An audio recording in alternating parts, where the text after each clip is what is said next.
We are your home theater and AV questions answered. This is AVRant. Want your home theater or AV question answered by Tom and Rob? Send it to question@avrant.com. Welcome to another edition of AVRant. I'm Tom Andrew, and I'm here with Rob H. This is AVRant. It's your home theater and AV questions answered. A week has felt like a month, I'm sure, for everyone. And yes. So I know that the folks who are posting on Twitter and elsewhere who are like, hey, here's stuff to do because everybody's stuck at home and, you know, everybody has extra time on their hands and stuff. Like that is not true for everyone. For those of us with essential jobs, you know, the so-called essential jobs that don't stop to keep the necessary things that are going, our schedules have, if anything, gotten busier. I do not have extra time on my hands at all. So, yes, I keep what I do for a living private and that, and I will continue to do so. But I meant to ask you before the podcast if you were still working. I thought you would. I am most definitely still working, yes. I don't, yeah, stuff, people like you don't really have an option. I mean, It's the same thing for people at grocery stores and stuff. They're desperately hiring people around here for grocery store work, and nobody wants to take the jobs because, I mean, you're at the front line, except you're with people who are actively coughing on things to be jerks. Very much could be the case, unfortunately. Yeah. So I don't think that anybody was doing those types of comments maliciously. That was trying to gather a community and feel like we're in this together, and I appreciate all of that. But please do be aware that some of us are still very much working full entire schedules and have no extra time on our hands right now as things are going on. Right. All of the jobs I do are basically shut down. I can't do anything. So I'm sitting around the house. And if you follow me on Facebook, which if you try to friend me, I won't accept it. So don't try. But I don't. There's people I actively know in my life that I won't accept their friend request because I don't want to. So, but if you followed me on Facebook, you would see I'm basically stress cooking at this point. Sure. You know, I just me and the family are cooking constantly. We're doing puzzles. Everybody's healthy here. Rob, how about you and your family? Is everybody healthy? My nephew is ill. We have no idea whether it's actually this virus or just something else. My sister is a nurse, so and thankfully he has his own separate room in their place, and so poor kid. That's got to be stressful. Poor kid was basically completely not only isolated, physically from his friends and everything, isolated from his nuclear family, sequestered in his room, the poor guy. I mean, that is no way to spend what is supposed to be March break, which of course is extended for schools now, so he will have time to himself. And we have to be thankful for things like Skype and FaceTime and being able to talk online, get on your Xbox or your PlayStation and talk to your friends that way, which is something he's certainly been doing. So in terms of my family, that's the only person who's been ill. We don't know if it's actually COVID-19 or something else, hopefully something else, but he had fever and everything going on. And then Lee Overstreet, with whom we were supposed to record tomorrow our SVS interview, he is ill, and again, no idea if it's actually this novel coronavirus or something else. But and he lives in Alabama, and they're going to get the COVID-19 test about a year from now. Right, that's what their plan is over there. So our thoughts and prayers go out to Lee and everybody who's affected by this virus. So we've gotten, and we'll talk about this a little bit later, we've gotten a lot of messages from people who are asking about the podcast and whether we'll keep going. My commitment at this point is as long as I'm healthy, as long as Rob's healthy, we're going to soldier on. Mm-hmm. We're going to continue to do this podcast and as much as we can help people out. A lot of people are stuck at home, but Amazon's still delivering. They sure and are. A lot of other places are still delivering. So this is the time to install those speakers you've wanted to install. These are the times to ask those questions. You want to put those wires in the wall that you've always wanted to, but never wanted to get up into your attic to do. This is the time. If you're healthy and please stay home. Mm-hmm. Stay home. I'm in my own neighborhood. I have not gone out of my house except to shop for food, and I have not physically touched anything with my fingers well over a week now. I've taken like one of those, sanitary wipes, the alcohol wipes or whatever they are, and basically I open doors with it. I pick up food with it. I wipe my hands with it. I go to places where I can self-checkout, and so I don't have to have anybody else touch my food. I've got a family to worry about, and my kids haven't left the house except to exercise. We've been going on bike rides and stuff, but even then, I'm riding by people's houses. I'm seeing large groups of people in very close proximity in people's backyards, and I'm like, what are you people doing? I mean, what are you doing? The craziness of it is, so whatever the official numbers are in whatever country that you're living in, we all know for a fact that it's probably at least 10 times as many people have been exposed to it. Because, I mean, where most countries are not testing nearly as much as I would love everybody to be testing, but can't. There are reasons why we can't. But of course, most countries are testing only people who essentially need to be hospitalized. And we know that is somewhere in the range of, let's 20% on the high end, 10% on the low end of people who need to be hospitalized. So let's assume that it's only about 10% of the people are getting tested. So if the numbers that are being quoted as confirmed cases are only about 10% of the cases, it means like 90% potentially of the cases that are out there were asymptomatic or mild enough that they were never hospitalized and tested, but existed. But still, even with that, we're talking tens of thousands of people out of millions, hundreds of millions in the case of the United States. So, I mean, statistically, it's still a very small number of people, but because we have no way of knowing, and because people are contagious for 2 weeks or more and could be asymptomatic the entire time, and how could they really be blamed for going out to the grocery store when they have no symptoms? It's like, it's a freaky deaky world that no one really knows how to deal with. Right. And we're all dealing. So that's why I say we're going to continue this podcast as long as we can without interruption to you guys. And because I no longer can use as an excuse I need to go someplace and be somewhere, we're going through all the questions, as much as we can. Now, there are going to be interruptions. My children are in the house. My 10-year-old is at that age where everything is the end of the world. Every little argument, every little slight is a reason for a complete meltdown. Emotional time. And my wife is working from home, so I have to keep one ear open to hear what's going on with those kids, and do all that.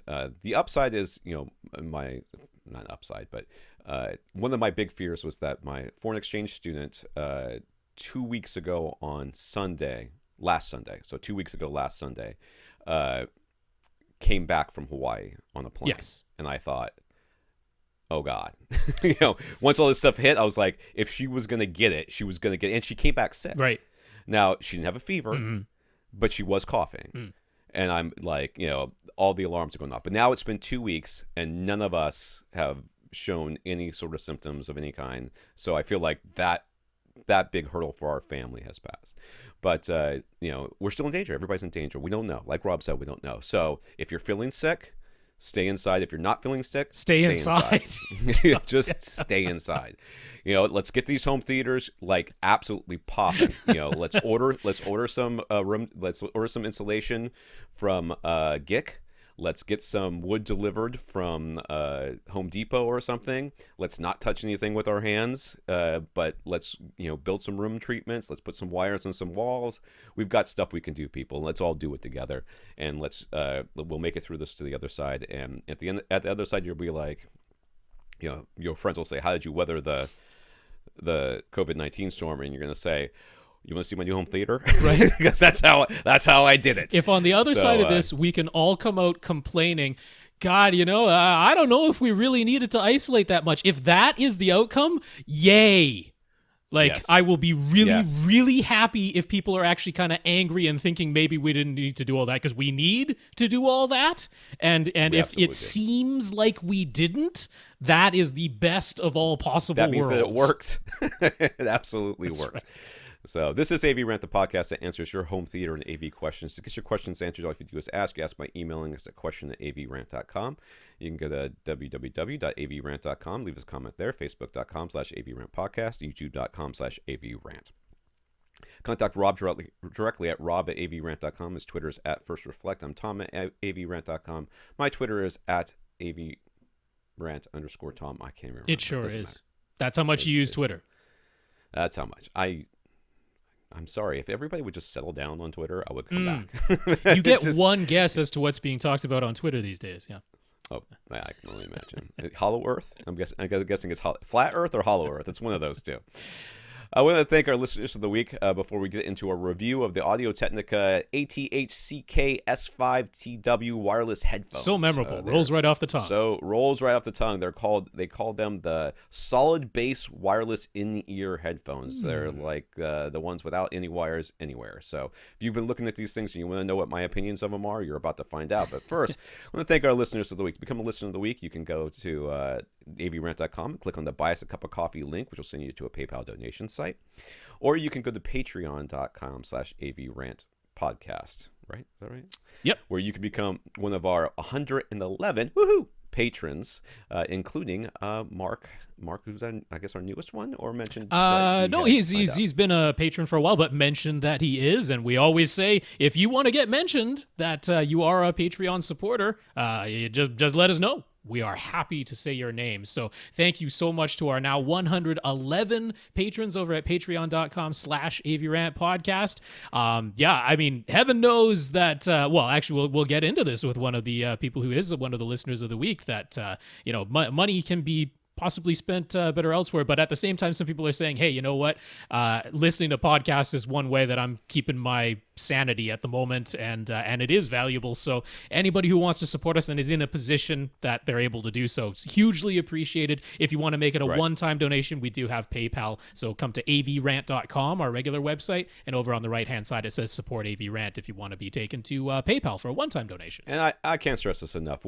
This is not the time to be spending money frivolously, and we completely understand that. There's a lot of people that are severely affected by this economic shutdown, and it's only going to get worse. So as people are staying home and not buying things and not shopping and everything else, we try to support local as much as we can, but when you can't leave your house, it makes it awfully hard. So do not feel guilty or bad or whatever. We'll still be here at the other end of this, and at that point when your job returns and you're like, okay, AVRant helped me during that hard time, I'll put it in my on my Christmas list to shop for something, for send them a little something later. That's perfectly fine. I'm fortunate my wife's job, because my job completely tanked, but my wife's job has not. And if it weren't for that, we would be. I'm going to tell you a quick story before we go on.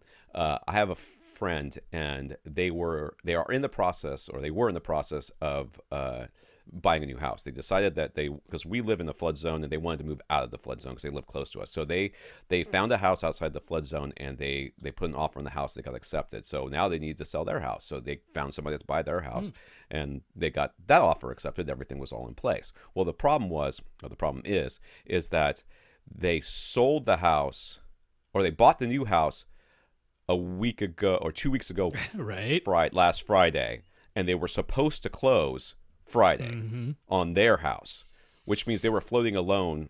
They're basically floating their loan for 2 weeks. But now the people who are buying their house have started pushing that number. They're supposed to close today, and who could have guessed between the time they bought their new house and they sold their old house that a pandemic would break out? So it can be some people are in really dire straits, and we understand that. So don't worry. But if you can't support us financially, that's fine. If you figure out some way to support us, let us know what you did, and we will mention you. So Joe says, a little while back, Joe described how his company was installing a theater for a senior's home, and he asked for our suggestions to keep the price down while delivering a great experience. He took all of our recommendations to heart, including focusing on clear vocals and nice uniform sound rather than the pie-in-the-sky Atmos configuration. I do remember this question.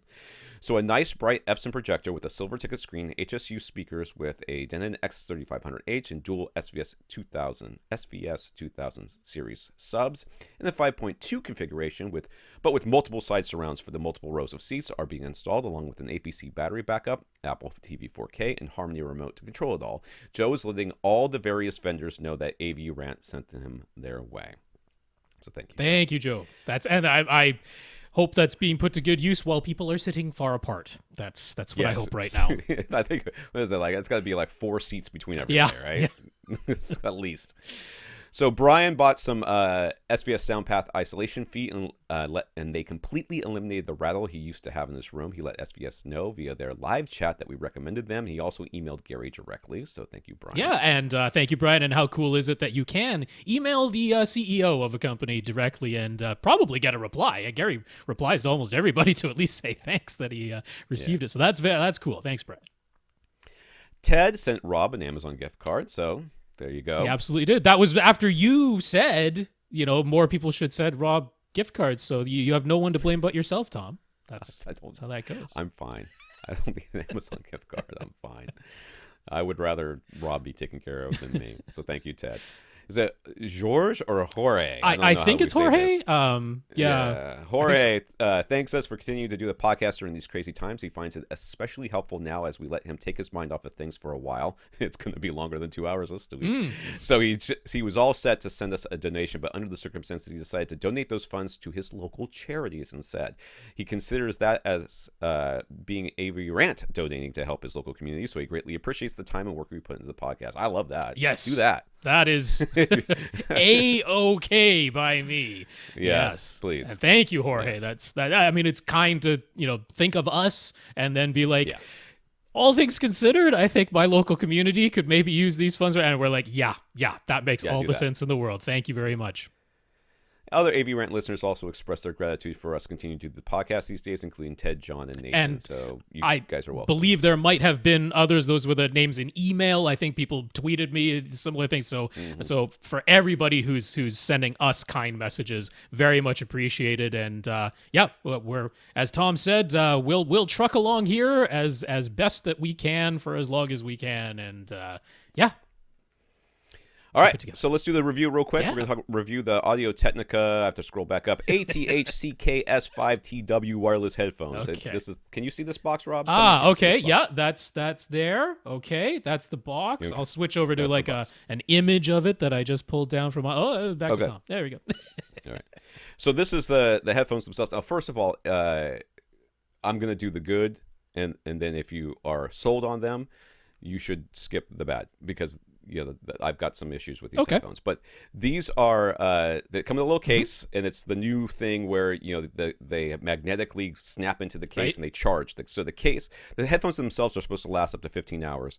The case is supposed to add another 30 to that, or maybe 45. That's really long. So these are fully wireless, like earbud without any wires attached to them, one per ear for people who aren't able to see the images. So it just goes in like an ear plug would into your ears. So to get 15-hour battery life out of those is unusual. Normally it's 6 to 8 hours is kind of what most of that style of earphone promise for battery life. I did not test that exactly. I did not try to make them go the entire time, but they never died on me.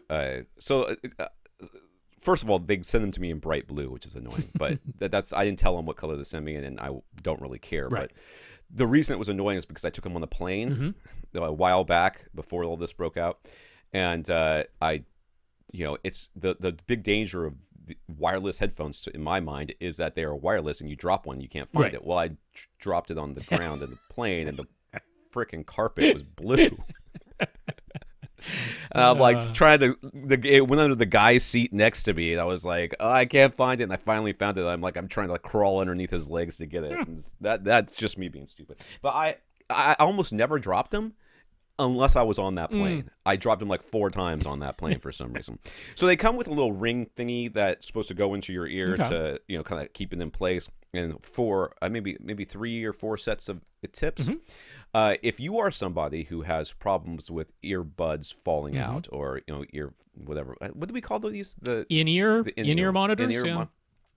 So I've had I don't want to say hundreds, but I've had dozens of different pairs of earphones. This is literally the only pair of in-ear monitors that have not fallen out on the regular. Okay. Not only did they not fall out, but because of me not having a lot to do, I've been doing a lot of yard work. So I've worn them all for hours and hours one day, and we were out back. I was doing the yard, and then the kids were raking up leaves and putting them in bags. And we have a recycle center where you take it down. You can take the stuff down to the recycle center, but you got to empty the bags, And so I was doing that, and I was literally jumping in and out of the back of the truck. Mm-hmm. I was going not off the back gate, but over the side and hitting the ground, and they were not dislodging even a little bit. So by far the best as far as staying in your ears that I've had. Now, I had to put the smallest tips on there, and getting the tips on and off, these are not tips that you're going to be like, I lost the tip on my earbuds. No. It was like a 15-minute process for me to get this thing on here. So make sure you got the right ones, but once you get them on there, you don't have to worry about them coming off. They once you pair them to your phone, had no problems. Once you pick one up and you put it in your ear, you can hear it. You say it power on, and then you put it in your ear, and you'll hear it say Bluetooth connected by the time you get it into your ear, and it works perfectly. In that respect, it actually had I had fewer problems with dropouts with these Bluetooth headphones than with any other Bluetooth headphones I've ever had.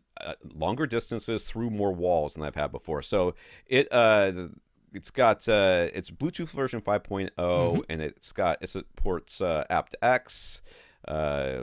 I don't know what that is. AAC, SBC, I don't know, whatever other things are. And it's got A2D, I don't know, whatever. It does all the things.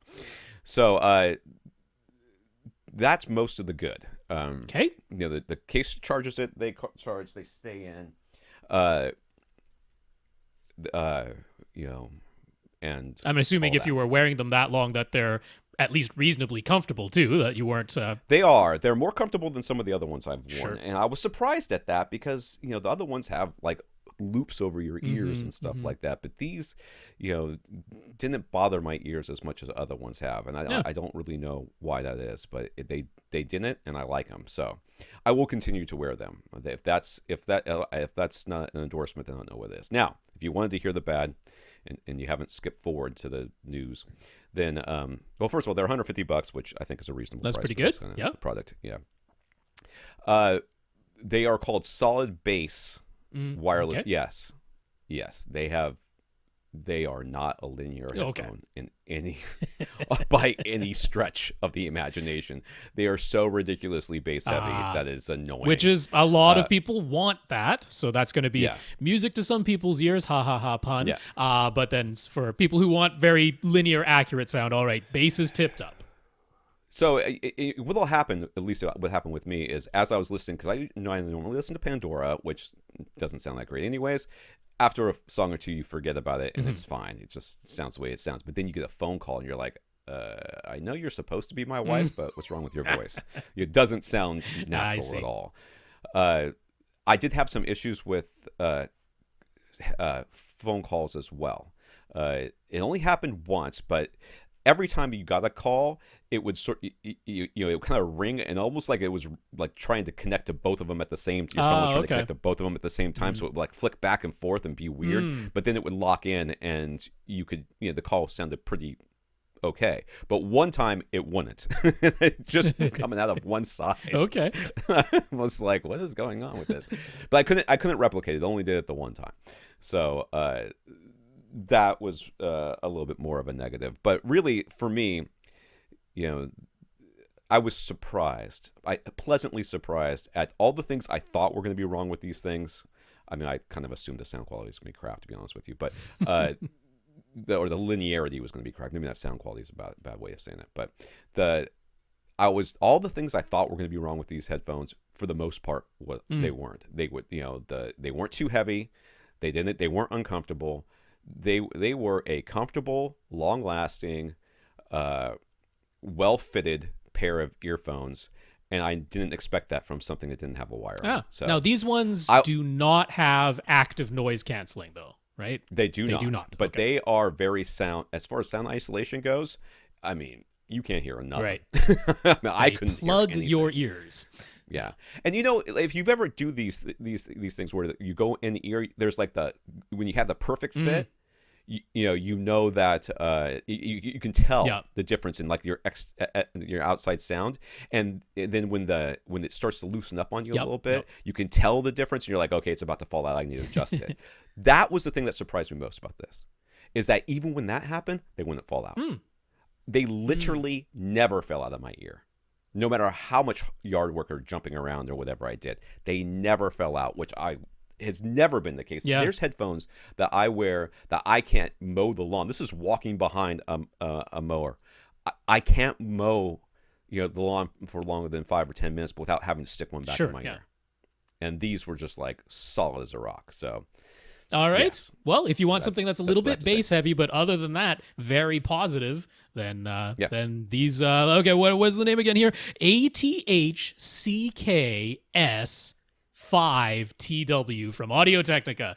That's super memorable. Have a link. Yeah, we'll have a link. All right. Let's get to the podcast now. In the news, Disney, Universal, and Warner Brothers have all made some of their movies that are currently in theaters available for $20 via various video on-demand services. I know Amazon Prime's doing it because I've seen them up there.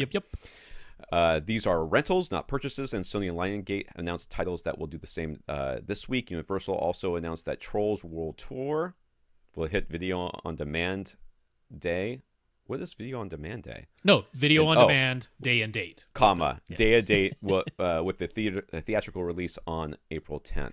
Yeah, dude, movie theaters are getting crushed. Oh, yes. They are. It is not a good day to own a movie theater right now. But I mean, no sooner had we speculated about it last week than it basically got announced like right after we stopped recording. So let me ask you this. Can you pause these movies? Yes. Or once they start, you can pause them? Yeah, okay, that's about the only thing I care about. Most of them once you've said, okay, I'm renting this, most of them you have 48 hours to start watching it. And then usually either a 24 or 48 hour period in which you can watch it basically as many times as you want in that amount of time. Really? Most of them are that way. That's awesome. Some of them give you they limit you to 2 full views or something like that. But for the most part, I want to see that new. Sort of get a was window. it Pixar? The weird Onward. Onward. Yeah, I want to see that. Yeah, which is one of the ones that is there. Yeah, and The Invisible Man's there. That's right. That got good reviews. It did. That got pretty good reviews. And I like scary stuff. It looks interesting. So yeah, $20. If you were by yourself, that might be more than what a movie ticket cost. But if you were so cheap going with a family, that's inexpensive. So cheap. So, I'm saving like $80 exactly minimum. Yeah, I mean, if you took your whole family to see Onward, which might have been a possibility, certainly a family-friendly movie, like it would have cost you more than $20. No question about that. So this can be a really good deal. The $5 day or whatever. Right. If you go the $5 afternoon thingy, I'd still be paying for popcorn and everything else. It would still be like $50. I'm very curious. Once we're out of this and businesses are back open and theaters are back open, if this has been going on for some amount of time and the studios discover that, oh, you know what, we can make good money this way, I am very curious to see if day and date might stick or if the windows will just shrink even more. I mean, the windows of theatrical release versus when it's available at home in some fashion have just been getting shorter and shorter anyway. I suspect that once we come out the other side of all this, that window might be getting real small. Yeah. Sony streamed what was originally going to be their Game Developers Conference speech, which included details on the PlayStation 5 specs. In raw numbers, it's not quite as powerful as the Xbox Series X. It uses the same AMD CPU and GPU architecture, but the CPU is only 3.5 gigahertz multi-threaded versus 3.6 gigahertz for the Xbox, and his GPU claims 10.28 teraflops of computing power versus 12 for the Xbox. But those raw numbers don't tell the whole story. They never do. The PS5 uses fewer GPU compute units than the Xbox, but they're running at a higher clock speed. The Xbox is keeping their CPU and GPU speed constant while varying the power as necessary, while the PS5 is keeping the power constant and varying the clock speeds as necessary. Yeah. Literally do not know what that means. There's different approaches, but we'll get into a bit more of it with the next section. All right. There's a lot of words here. Yeah. PS5's whole design is more like a consumer electronics device, while the Xbox is more like a PC. A huge focus on the PS5 is consistency no matter what the environment, and also moving data around inside the machine as quickly as possible. To that end, the PS5 is using a PCIe 4.0 base memory, which is about twice as fast as the 3.0 base memory in the Xbox. And instead of proprietary memory expansion cards, the PS5 lets you install an off-the-shelf 4.0 SSD, although it needs to be a Sony certified model. Yes, so not Sony made though. So in the case of the Xbox, they had the little expansion cards, 1 terabyte expansion cards, but they're a proprietary format. Only the ones from Xbox will work. Whereas with Sony, as long as it's Sony certified, you'll be able to buy off the shelf, and it's about twice the speed. So what's interesting here is that Sony's approach is like, this is going to go in entertainment cabinets. We don't know what the heat is going to be like. So they design their machine to always draw the same amount of power all the time. Right. And as far as thermals go, as far as what needs to be using the power when, it's like, here's your pool of power. It's always there. The thermals are going to stay pretty consistent that way. The power draw is going to stay very consistent and will throttle the chips as necessary to keep everything within that power envelope. Whereas the Xbox is like, look at how big our fan is. So, I mean, really, they spent a good amount of time. It's a whopper. So, that's much more the PC approach of, we're going to build a PC tower that good luck fitting it below your TV, and the gigantic fan is what's going to let us run everything at the same speed all the time, but we'll vary the power in the fan as necessary. So two different approaches, and it makes sense. Sony's more of a consumer electronics approach, and Xbox from Microsoft is more of a PC approach. But this moving the data around, like at twice the speed inside of the PlayStation 5, I mean, that could be significant. What I think is going to be really interesting is that games that are third-party games that come out on both, I mean, they always have to sort of target whatever the lowest common denominator is. Right. So they're going to be targeting the slightly lower teraflops and slightly slower CPU of the PlayStation 5. I'm sure of it, because obviously the Xbox can do those things, but they'll have to target the slower memory speed of the Xbox, whereas games that are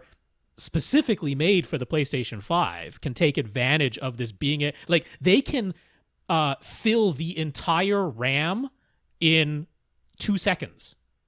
Yeah. Which before used to take like 20. Like on the PlayStation 4, it took 20 seconds to do that. Now it takes 2.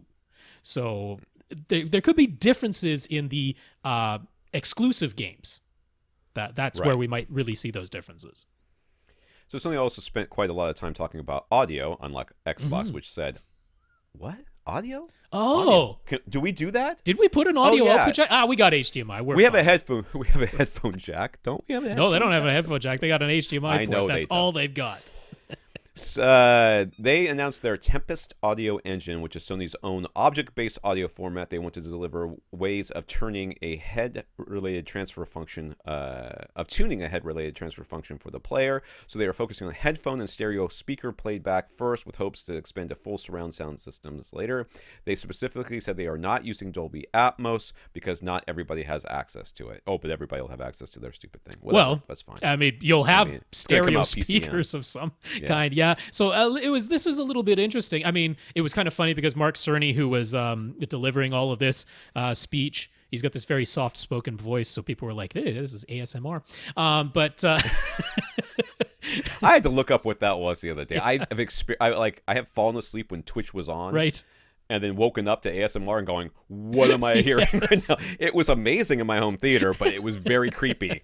But he was basically saying, he's like, well, before, when we were allowed to travel around, he's like, he used to travel to hundreds of developers every year, and he's like, yeah, none of them even talked about audio. So this is something Sony wants to do. And I mean, it was interesting talking about head-related transfer function of that. And they put up a graph of like where his is compared to what sort of like the default is, and saying like what they're probably going to do is kind of have like multiple choice, where they'll actually play tones to you, and they'll give you some instruction of like, click on it when it sounds like it's most, all the way to the left, and then most all the way to the right, and then perfectly in the middle, and then in front of you, behind you, so that they can they'll have like a multiple choice amount of head-related transfer functions built in, and through this sort of multiple choice audio quiz, you'll be able to select the one that's closest to your own ears to give you the best effect. But of course, that's going to work best in headphones. So a little bit interesting that this is the approach that they're taking to it. But you got to remember that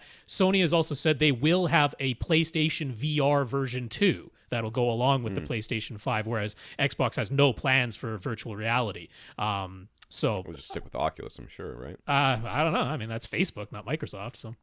Oh, that's right. I forgot about that. In any case, PlayStation 5 looks like it's going to be an interesting machine. And, I mean, not so different in specs that I think there'll be massive differences between Xbox and PlayStation, but varying approaches in how they're doing things. All right, comments here. Alan wanted to share his experience with using the Amazon Fire TV Recast, which is $280 as his over-the-air DVR. He's been long been a cord cutter, and he's tried many over-the-air DVRs, and mostly from Channel Master, which is the main producer of these things. He's heard us recommend a network DVR solution using HD Home Run, but he's never heard us mention the Amazon Fire TV Recast. I have never heard of the that is a case where it's not that you missed it. We have not talked about the Amazon Fire TV Recast. It's a similar idea. You plug your over-the-air antenna to the Recast, and then the Recast sits on your network. It doesn't connect to any TV. It has a 1 terabyte. It doesn't connect directly to any TV. It has a 1 terabyte hard drive built in, but you can expand its storage with a USB hard drive. You use your Fire TV devices or the Fire TV app to actually watch. It can record 4 shows at once, but strangely, it can only stream to 2 Fire TV devices at once. He's had a few glitches, and using it on the mobile app looks a bit blurry, but other than that, he highly recommends it. There's no monthly subscription fee, and the guide looks good and has been accurate going out 2 weeks in his experience. It's easier to set up and more intuitive to use, in his opinion, I guess, than the Channel Master. Oh, yeah, or the HD Home Run. Yeah.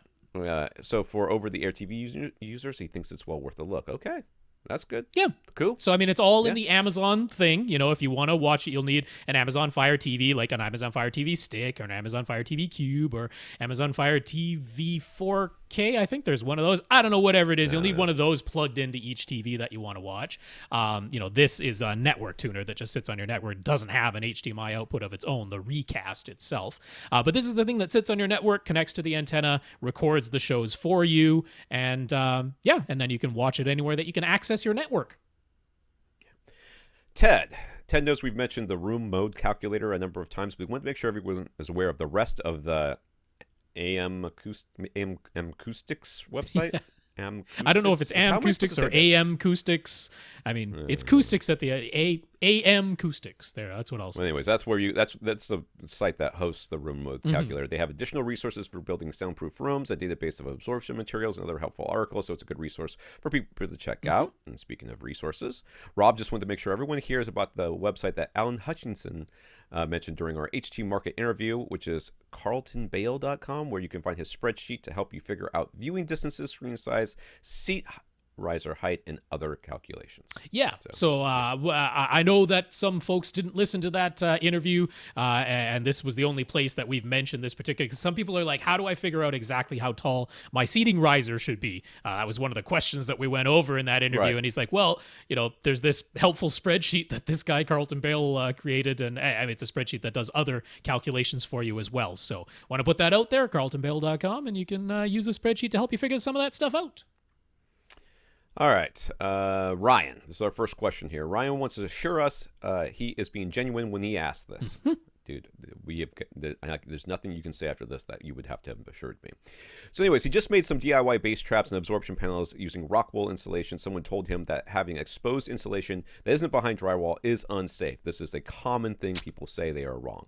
And after Ryan did some Googling, he got a bit scared when he saw mentions of formaldehyde and carcinogens. Should he be freaking out, or can we put his mind at ease? Yeah, there is 100%. Not only is it 100% safe, if you keep reading, like if you get past all the scaremongering, there's almost always towards the end of those threads that you'll find on all these forums some installer that's like, I've been installing this stuff for 30 years. There's nothing wrong with it. What are you people talking about? It is 100% safe. 100%. Yeah, I mean, even if we just go by Wikipedia's article, which has a whole section dedicated to safety of rock wool or mineral wool, as it's sometimes called. I mean, no carcinogenic properties. That was one of the big reasons why it became more popular. The fibers that it's made of are quite large, like, speaking of what fibers can be. So even if you do inhale them or swallow them or whatever, your body will just excrete them. They're not the type of thing that's actually going to mess with your ability to breathe or your ability to digest or something like that. It can be an irritant. If you're cutting it, there are dust. It definitely irritates me. That's for sure. I got to be really careful with that. So it can be a skin irritant. You wouldn't want to get it into your eyes. So eye protection, wearing a long sleeve shirt and gloves, good ideas. But yeah, as far as an actual health problem, no. Most of the stuff about carcinogens, that was asbestos, where the link between insulation and cancer came from was asbestos, because asbestos was the insulation that we used for ages, and it's really effective, actually. And then for a while, we had fiberglass insulation that was either laced or lined with asbestos. And so the connection between fiberglass insulation and cancer was there, but it was really the asbestos part of it, not the fiberglass itself. The fiberglass was safe. The asbestos part of it was not. Ever since the 1970s, we have not been using asbestos. There is, in the Wikipedia article about rockwool, there is a commercial, industrial furnace version of rockwool that is for 1,000 degrees Celsius types of things, that is kind of close to asbestos and can have some health concerns. That's not what you're using for your DIY acoustic panels. You're not purchasing that at Home Depot. So yeah, we can definitely put your mind at ease. It is not a carcinogen. I could find no references to formaldehyde being used since 1967. So as long as you've bought it after that, you should be all right.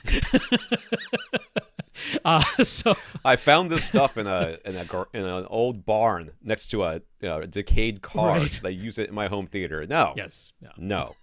We can say don't use that stuff. But I don't blame Ryan at all, because there's so much information, misinformation out there. So many people have said this. Yes. And even I've even said, if you look at my DIY absorption panels for the Less Than Handyman article on Audioholics, my first round of doing these, I lined the back of them with cotton batting. And I did that simply because everybody was saying, I see. There was so much information about that. I was like, if you're really worried about it, you can use this stuff. It should be fine. And I did it the first time. And after that, I was like, oh, it's too much pain. It doesn't do anything. But yeah, it's too much. GIK, this is all they use. This and fiberglass, Acoustimac, this is all every company that has insulation-based panels, it's rockwool or fiberglass insulation that they're using, and it's absolutely fine. So to hold in the insulation on the back of his panels, he used screen door material and a thin layer of batting so he can easily blow air through. Does it matter what materials go on the back of his DIY panel? Let me tell you what's on the back of my DIY panels. Nothing. I mean, it is raw insulation back there because I made them tight so that the insulation fits within the frame, and it's done snugly. So it is snugged in there, and that's it. I mean, I think it makes sense to have, at least snug, or even just little corner pieces, like little corner bracelet, so that it can't literally fall out the back of just a square frame. But that could literally be a couple of pieces of wire just going across the back, and just so there's something there that it doesn't fall out the back. Yeah, as long as it's acoustically transparent, I got zero problem with whatever you use back there. And screen door material, that's kind of an interesting one. I don't think I've seen that before, but no reason why it wouldn't work. Totally fine. I just got an email that says that the 2020 Olympics was rescheduled. Yep. It's going to be rescheduled. So officially now, though, Is that what's going on? Yeah, it's official. Okay. Yeah. Later than 2020, but before summer 2021 is what it said. Well, we'll see. We'll see, yeah. So on a different topic, he has an Epson 5050 UB. When watching HDR, he typically sets the lamp to its middle setting, but by default, it would go into high lamp mode. Should he leave that lamp on high with its higher fan noise, or is using the medium lamp mode okay? This is a Rob question. It is definitely okay. I will tell you that by default, right? So it is tone mapping content that comes in. Right. And by default, of course, it is assuming that it has gone into the default high lamp mode. That's what the tone mapping is assuming is the case. But that Epson has that wonderful easy to access 16-point slider that lets you lower or brighten the overall brightness of your HDR image super easily with one button press on your remote and then moving the arrows back and forth. And for that reason, using whatever lamp mode you want. Now, you might look at it and go, I mean, it really just doesn't look any brighter than SDR in any capacity. The highlights don't look any brighter. Nothing looks any brighter. At which point, all you can do is have more light going through the light engine by raising the lamp mode. But if it's just a matter of, I hate how loud the fan is, it actually does still look, appreciably more high dynamic range with it set in medium mode, but it all just looks a little bit too dim. Just use that slider. It's perfectly okay to do that. Jason's theater is a shared space. The full room is a roughly 15 by 30, and his theater area is half the room, so 15 by 15, I guess. He's got a 5.2.2 setup using Def Tech ProCinema speakers and dual SVS SB3000 subs. He loves the SB3000. Now he wants to upgrade his speakers, and he's strongly leaning towards getting SVS speakers as well. Well, I love the Ultras. Got no problems recommending them. I really do love the Ultras. Good. I've just been, I continue to be impressed by these speakers. Like, nice. As we're going on, like, I feel like just everything is better than it used to be. So, I still haven't installed the last two elevation speakers, but why haven't I? I don't know. Yeah, because you got birds. So he's trying to decide whether to get the SVS Ultra bookshelves or Prime Pinnacle towers for his front left-right speakers. Bookshelves would fit in more nicely, but the towers could fit, and he's got this larger room to consider. What are our thoughts? Bookshelves or towers? Bookshelves!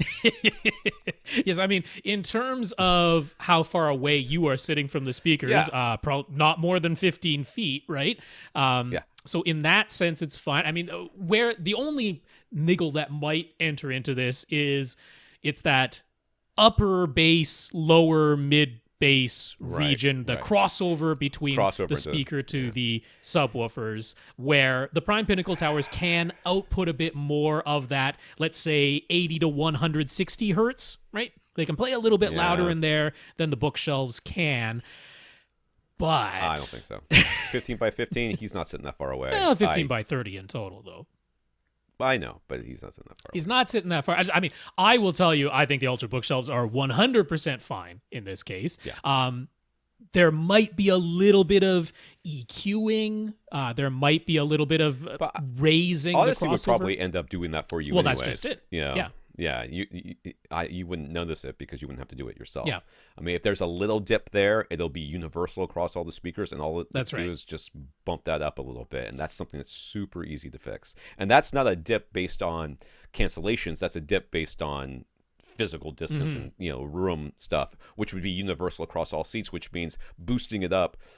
It's unlike having a dip. So if you remember, a cancellation is when a wave hits another wave, and basically at where you're sitting, that wave is canceled, just like noise canceling headphones. No matter how loud you make that wave, the bounce is still canceling it. So you can't raise a dip if the dip is a cancellation base, but this is not a cancellation based wave. It's a physical distance. The speaker needs to be a little bit louder, and the speakers can totally handle it. So I don't see this being an issue at all. I would totally go. Yeah, not in this scenario. When you say the bookshelves will fit more easily, then that is the way to go in this scenario. I don't know. Maybe his home theater area is 7.5 feet wide and 30 feet long, and he's sitting 30 feet away. Then I'll change my answer. Then it's really, if you're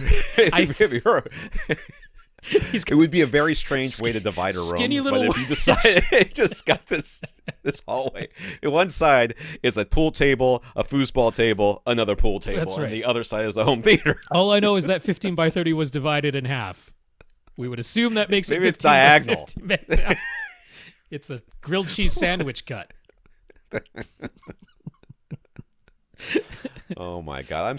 I'm just sitting here thinking about poor Lee being at home and being sick, and then we're here laughing on the podcast. I feel for all you people, if you're sick, I'm so sorry that you're feeling ill, and I hope you have a great recovery, and I hope that if you laugh, it doesn't cause you too much respiratory distress. That's right. But we're trying to soldier on here. Here we go.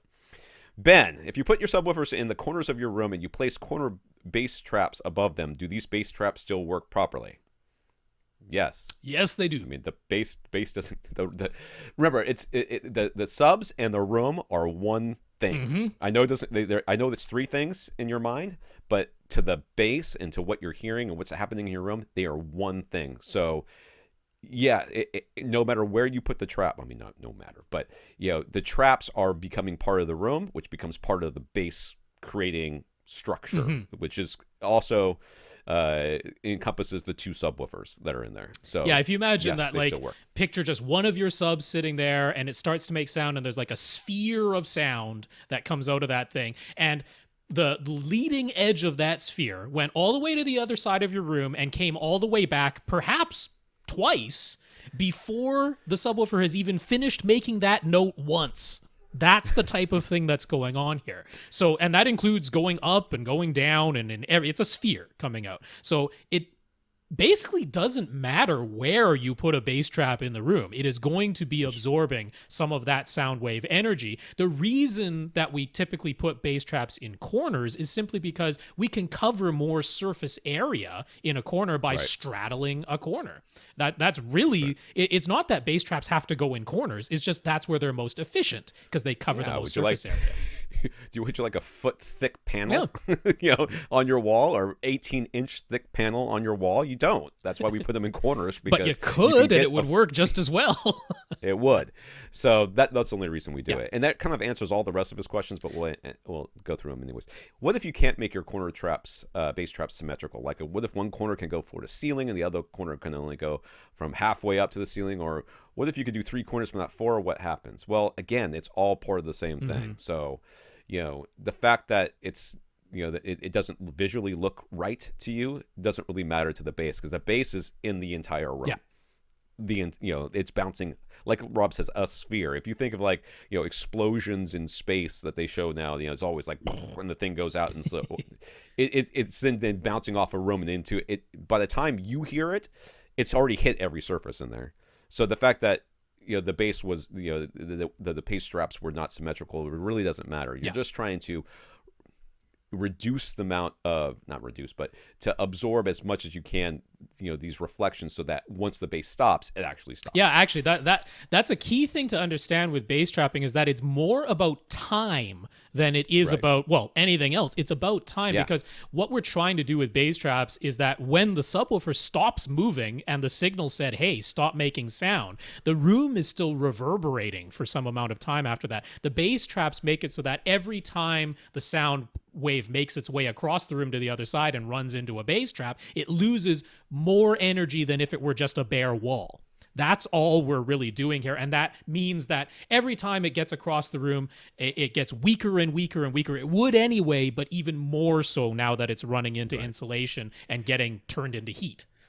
Yeah. Right. And those cancellation waves and the waves that hit each other and then actually boost their volumes, that's what we're trying. We reduce the reflections, and we reduce the amount of time that it's coming around, so that when it does hit that other wave, it's weakened to the point where it doesn't have that effect, which allows you to have more even response across all your subs. That's right. So would Rob's 12-step guide work for 4 subs, or do you have to use something like a mini DSP to get that correct? So if just as a quick reminder, Rob's guide is for 2 subs that are they're not placed symmetrically or mirrored in a rectangular room. So if you've got a non-rectangular room or subs that are not placed mirrored to each other across the room, and you want to try to get as even response as possible, he has you take one of the subs and adjust the phase and play sweeps and sit in different seats and do a bunch of stuff in order to do that. Can that work for 4 subs? And no, it really no. doesn't. In all practical terms, no. If you were a computer, maybe, but you are not. I mean, it would be the iterations. So much trial and error that you wouldn't want to do it. No, in all practical terms, the guide I said works for 2 subs, but not more. What you want to do if you're using 3 or 4 subwoofers is use the multi-sub optimizer software. Absolutely, that's what you want to do. It's going to have you take a whole bunch of measurements, but it's taking a whole bunch of measurements, and then it crunches all the numbers and tells you what the various phase, volume, and individual EQ settings ought to be, and can in fact just import those into something like a mini DSP for you. So that is absolutely the way to tackle it. Yeah, you would need a mini DSP. Oh, yeah. And to do this, you would need that.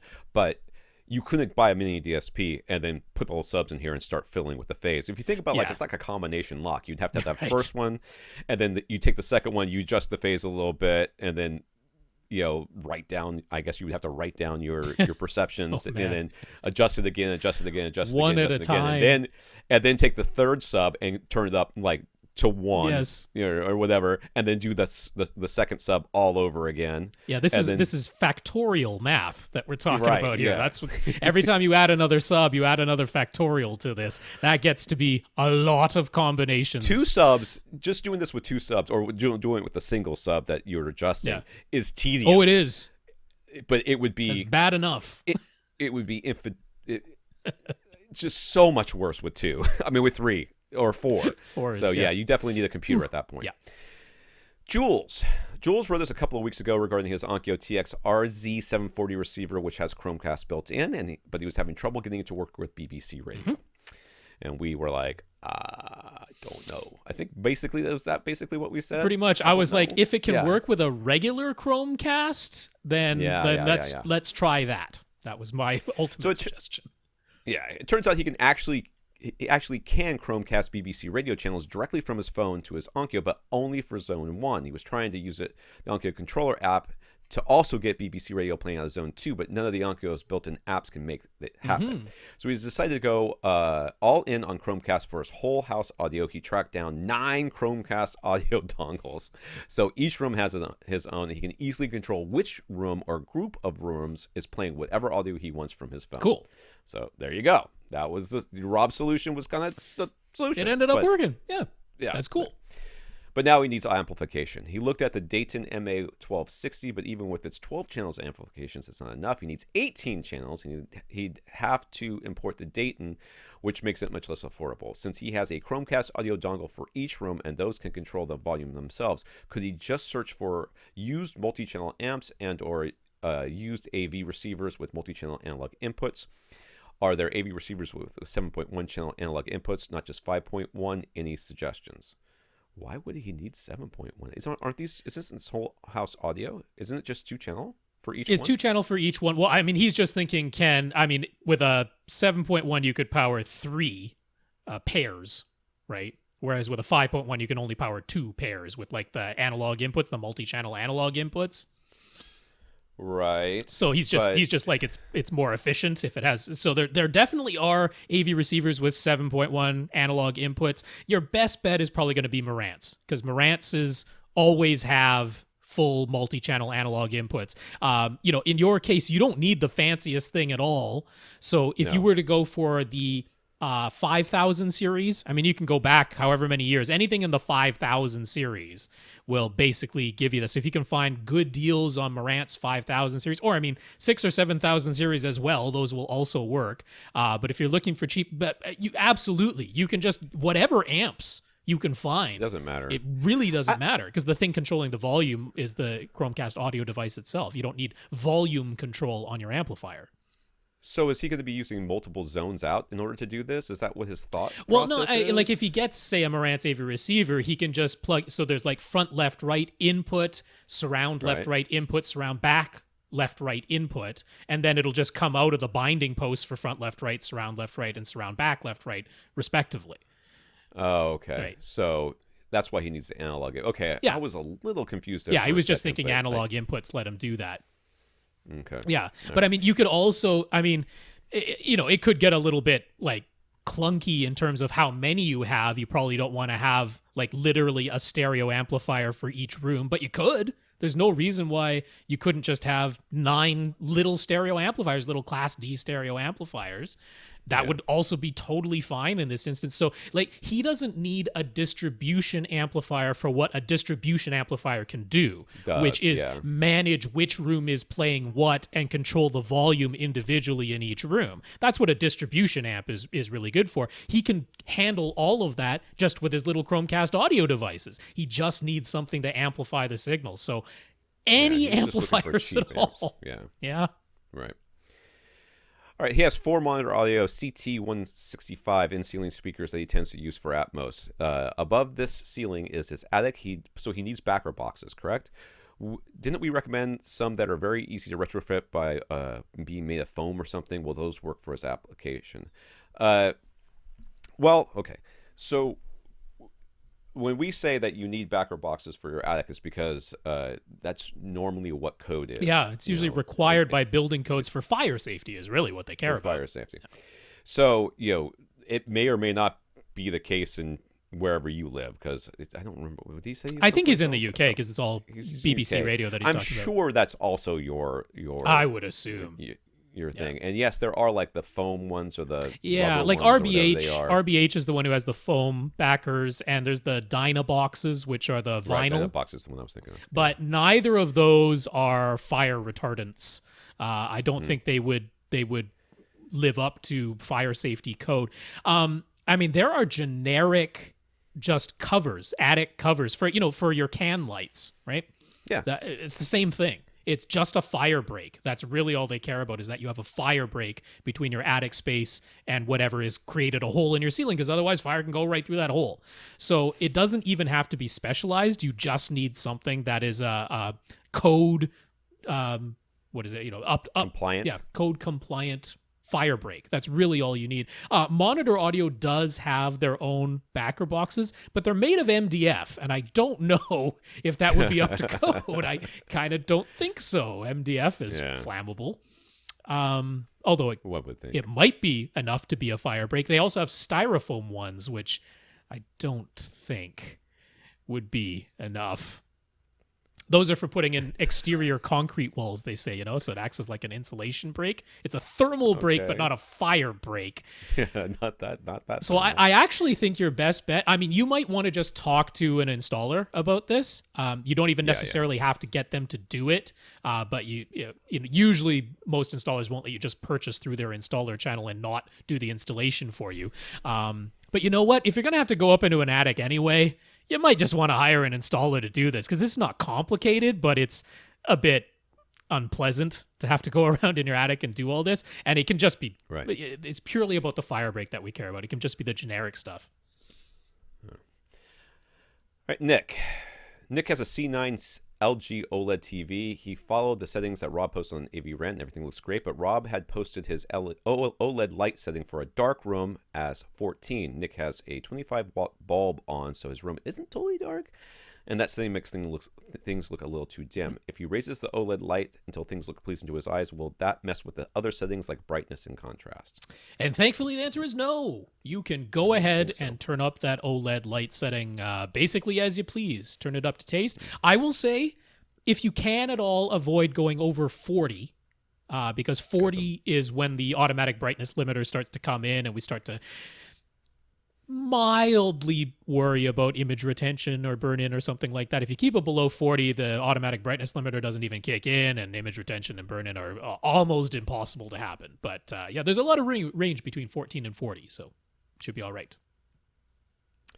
All right, Nick wanted to be certain that he could send the highest bandwidth HDMI signal from his Apple TV 4K, so he bought some of the Monoprice Dynamic View Active 8K HDMI cables that say they can pass 48 gigabits per second. They are not certified. We don't have Ultra HDMI Premium certified just yet, but that's the claim they're making. These work fine going from his Apple TV 4K to his Denon and from his Denon to his OLED. But after making the HDMI cable switch, if he plugs his modified region-free Oppo Blu-ray player into his Denon, it doesn't seem to like the new cable that is going from his Denon to his OLED. The screen is all tinted purple. Mm-hmm. He is still using his old HDMI cable to connect the Oppo, and if he plugs that directly into his OLED, it looks totally fine. His OLED and his Denon both have eARC, so he thought he should still be able to get full lossless audio, but he was having difficulty getting that to work. He'd rather be able to plug all of his sources into his Denon and only have to use a single input on his OLED. He previously ran into this purple tint problem before when he was using an HDMI switch with his old Mitsubishi TV, so it seems like his Oppo is the odd component, but that works just fine when it's plugged into a TV directly. So can we think of any solution? Sounds like that cable, maybe? Is it the cable? I don't think this is the cable. I really suspect you might Tom yourself, you might have noticed this, like with your Xbox, if you've played around with the various chroma output options. Sometimes this happens when your player is set to output, like it can be an unexpected one. Usually there's chroma options for RGB, and sometimes that screws things up.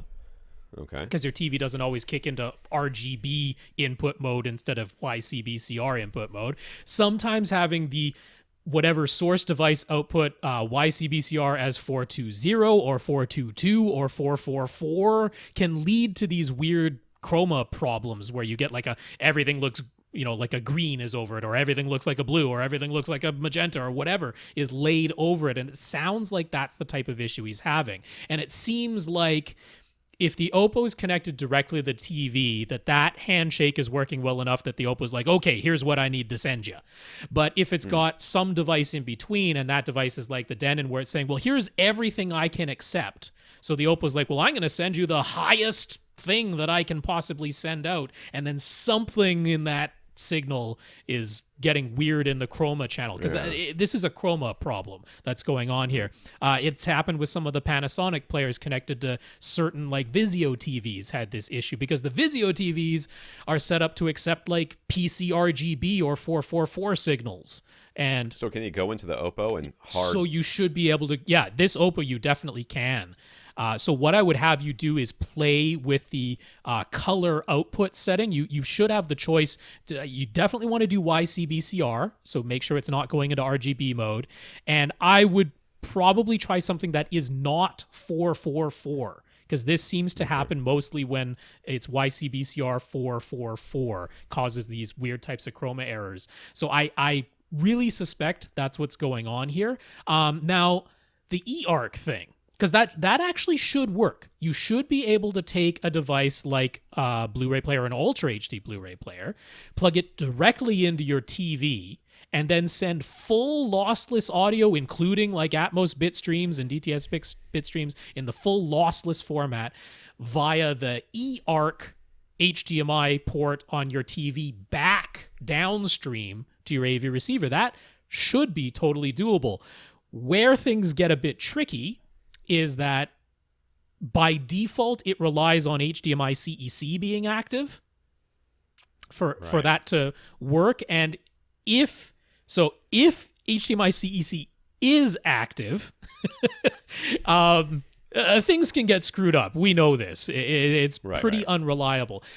You've probably turned HDMI CEC off, and then you're like, well, how do I tell my AV receiver to listen to the TV's audio? There is a TV audio button that acts like a input button, like, you have your Blu-ray and your cable box and your DVD input buttons on your Denon's remote. Well, there is another one that says TV audio, and that is the one that activates the ARC, or the eARC in this case, input. It acts just like another input button, but that TV audio button is not always amongst the other input buttons.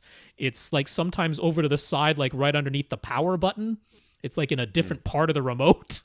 Sometimes, not always. So just look for the TV audio button, because that isn't an input you can select by rotating the dial on the front of your Denon. It will never go to that input. It's only accessible via the remote. That's so weird. that I think is probably just what's going on there, because otherwise you have to use HDMI CEC and then pray to the CEC gods. So if he plugs in an over-the-air antenna into his OLED, can he use eARC to send the audio back down to his Denon? And if so, how does he do that? Which I think you just answered. That is it's the exact same scenario. So I think since these aren't working, he's probably followed the advice we always give, which is turn HDMI CEC off because it causes so many problems. What this reminds me of? This reminds me of all the questions we've gotten recently about SVS subwoofer recommendations, and how they're we keep saying they're just being safe by giving you a recommendation for a sub that's like the sub you currently have. Our safe recommendation is turn HDMI CEC off, because so many of the problems that we get are because HDMI CEC is on, and it's easier for us to say, hey, okay, yeah, well, we know we told you to turn it off, but in your specific case, maybe it needs to be on because you want to do this thing. So, sorry, but at the same time, not sorry. Well, like, thankfully in your... Well, okay. I have to think about this again, because in your Denon, you can definitely turn... They call it HDMI control. Right. Now you can turn that off while still independently turning audio return channel, or in this case, enhanced audio return channel on. You can turn on just the audio return channel part of things in the Denon. You can do that. But in the OLED, you do actually have to turn on HDMI CEC to get ARC working. So that could very well be the issue, because if you went into the OLED and turned HDMI CEC completely off, then ARC has been turned off in your OLED. And that has to be turned back on. Now, what the heck does LG call their version of HDMI CEC? They have a stupid name for it. Something Link? Simplink. I think that's LG's. Simplink. That does actually have to be turned on in your OLED. So, but not in your Denon. In your Denon, just the individual separated ARC part has to be turned on. So yeah, can't blame anybody, because that is not intuitive. And then you have to press the TV audio button on the remote. Okay. Yep. Damien. So Damien decided to go with the larger 120-inch screen despite our advice. I don't remember this question yet, but maybe I will as we go This was on. when he was asking, should he get the skinny frame with the 120 or regular frame with a 110 from Silver Ticket? Because the skinny frame costs twice as much. That forced him to move his front left and right speakers farther apart, which in turn forced him to move his subwoofer that was in his front right corner to the inside edge of his front right speaker. Since he had moved everything, he decided to measure again with Room EQ Wizard. To his surprise, he got an extremely flat frequency response graph, and he thought he had lucked into an even better setup than what he had before. But when he listened to it, the bass sounded boomy now with long decay times, which wasn't the case before. So he checked his subwoofer settings and discovered that while moving it, the low pass filter knob and the volume knob had been moved. He put the low pass filter knob back to its highest setting and re-level matched his subwoofers, then measured again. This second measurement doesn't look as good in the frequency response, but it isn't as flat, but it doesn't sound as boomy as when he first moved the sub. So what's our advice in getting all this dialed in? How many subs does he have? 2. Does he have he has 2? Yeah, one towards the front of his... He just moved the one towards the front of his room. He didn't move the one at the back of his room. Move the one at the back of your room. Move it so it's mirrored. Right. If it's still in the corner, it needs to be not in the corner anymore, because your front sub is not in the corner anymore. So measure how far in from the side wall your front sub is. Move that back sub that far in, and then don't worry about this. Basically, does he have a rectangular room though? No. His is the T-shaped room. Oh, okay. Forget then. Yeah. And I mean, what really threw him is that when all he had done was physically moved the sub, and unbeknownst to him at the time, he had actually moved some dials on the back of the sub while doing that, but he didn't know that. And when he remeasured, he got this first very, very flat looking graph between, below 20 hertz up to about 80 hertz. It's really, really flat looking. And then when he's like, oh, whoops, I moved the volume dial and the low pass frequency, low pass filter dial, then he measured again, and it's like, well, that's not as flat. I mean, it's still not bad at all. You're like, what, plus or minus 2? It's like still really good, except above 60 hertz there's something little bit of cancellation going on. However, that is only in one position. It's only in one seat.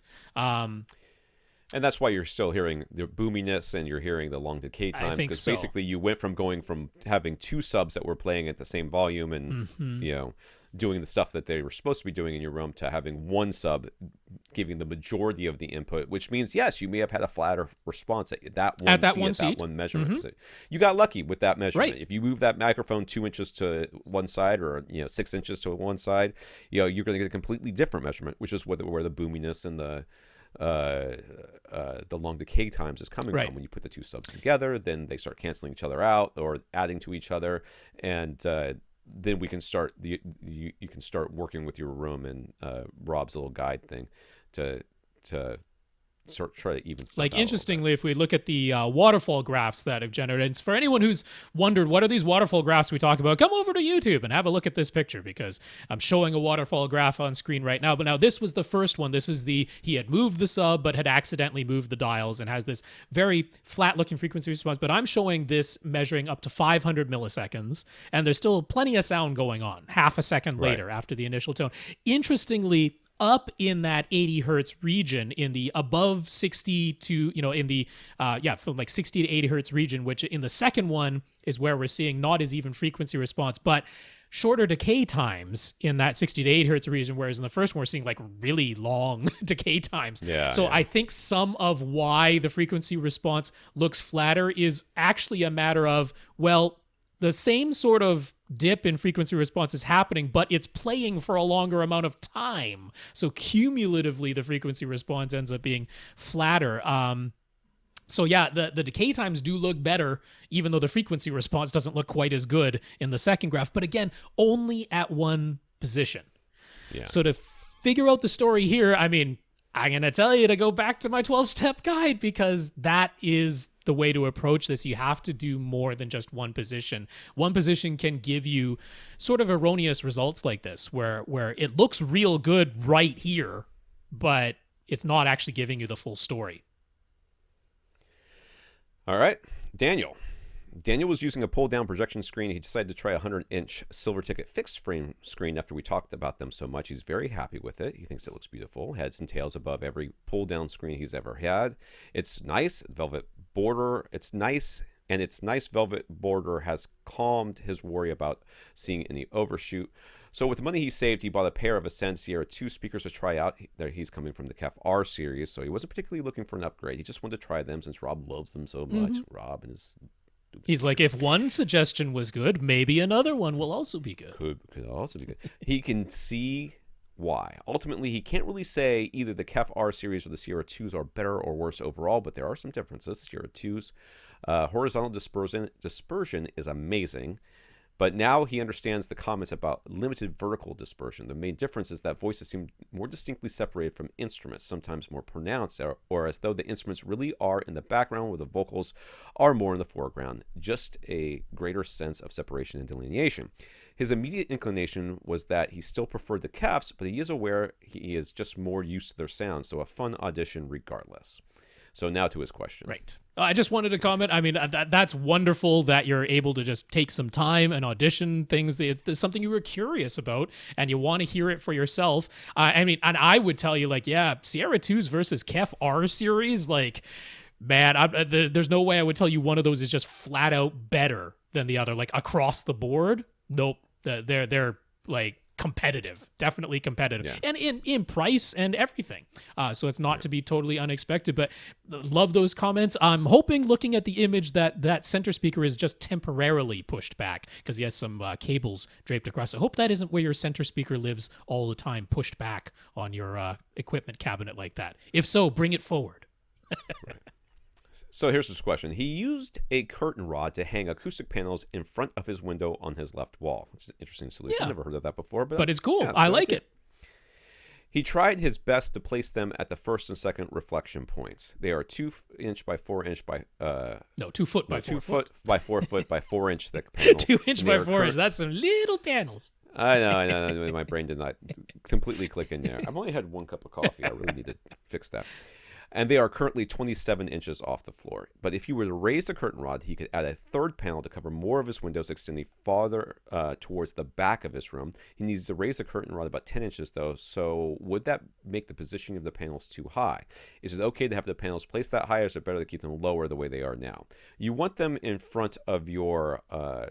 basically, so your tweeter is hitting them more than anything else. That's what we're really worried about. So if you raise them up so much, and it sounds like it looks, basically my eyeballing it is it'd be real close to being too high for me, for my liking. Also, yeah, I mean, most people, when they're sitting in a normal chair, their ears are somewhere about 36 inches, maybe a little bit more off the ground. And you're talking about having the bottom of your panels now at 37 inches off the ground. If your ears and your tweeters are in line with those panels at all, it's going to be the very bottom little strip of those panels. And it might be the case that the panels are now fully above where your ears and tweeters are.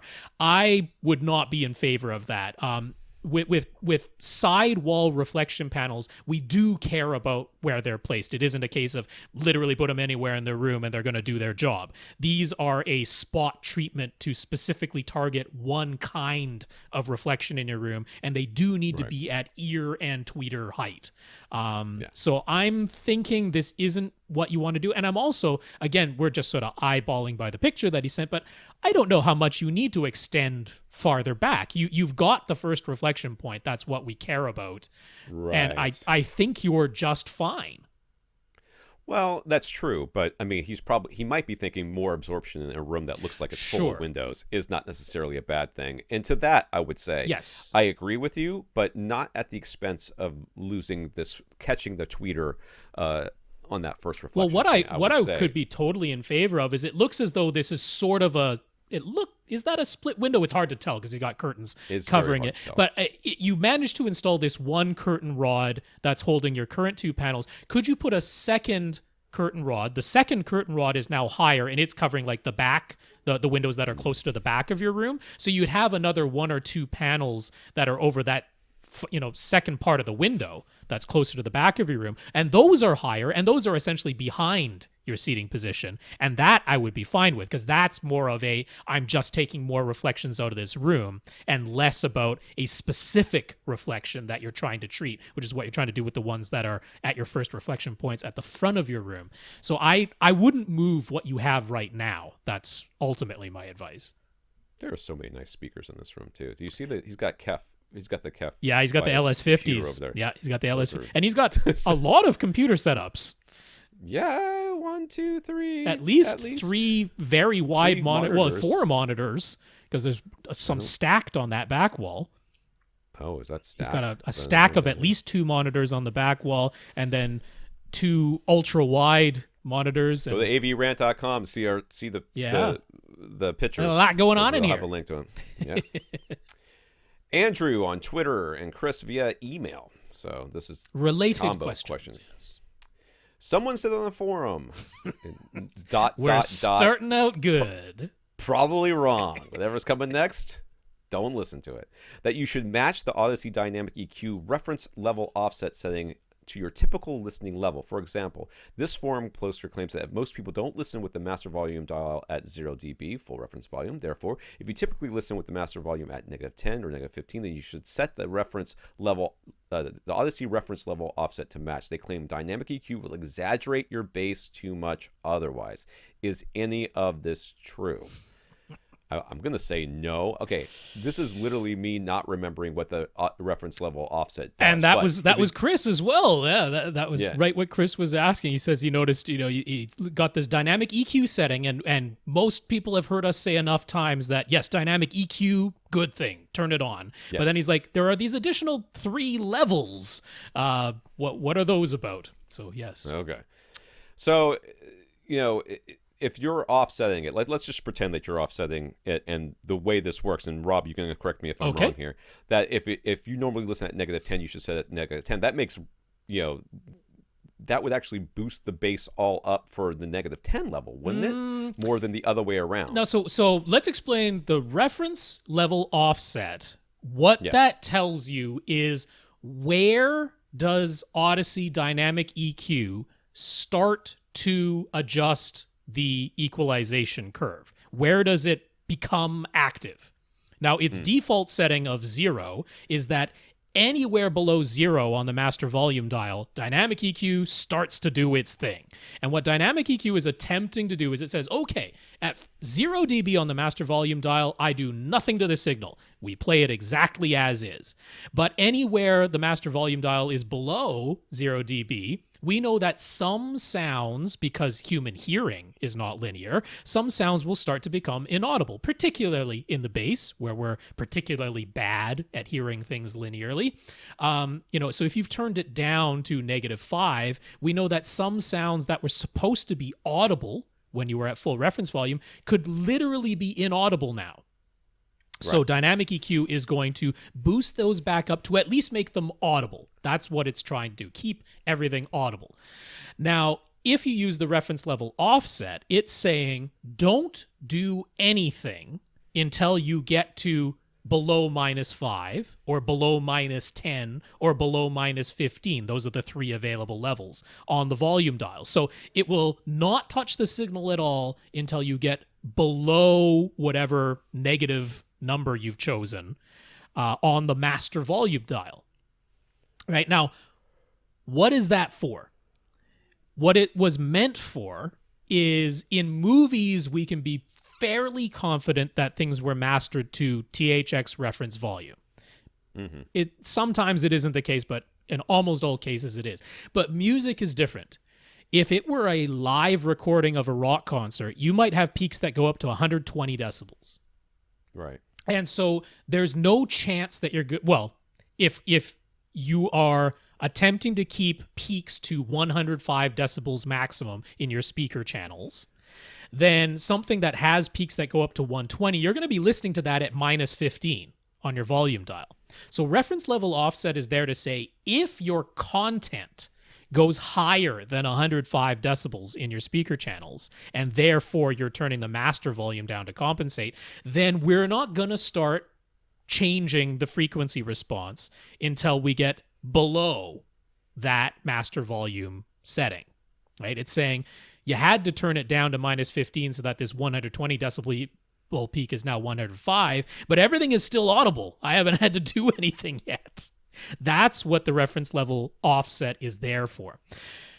So this suggestion of, hey, normally I listen at minus 10, so I don't want dynamic EQ to do anything until I get below minus 10, only applies if you have basically tuned to taste, which is what a lot of people do.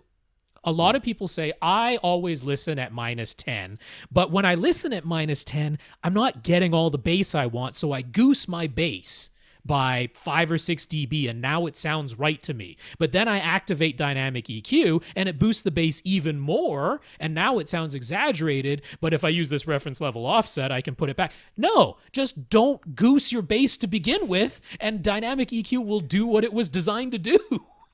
Well, this is one of those questions that we get, and we get them all the time, where it's people getting advice online that is so easily checked by actually just turning on your system and activating it and then listening to something and going, no, it sounds fine. And then going on with their lives. I mean, it's no, but so people want to know. checked. They want to know if it's right or wrong. Well, I understand that. But I mean, the long and the short of it ends up being, if it sounds good to you, then don't worry about what people online say. You know, I have never once turned on dynamic EQ has always been on.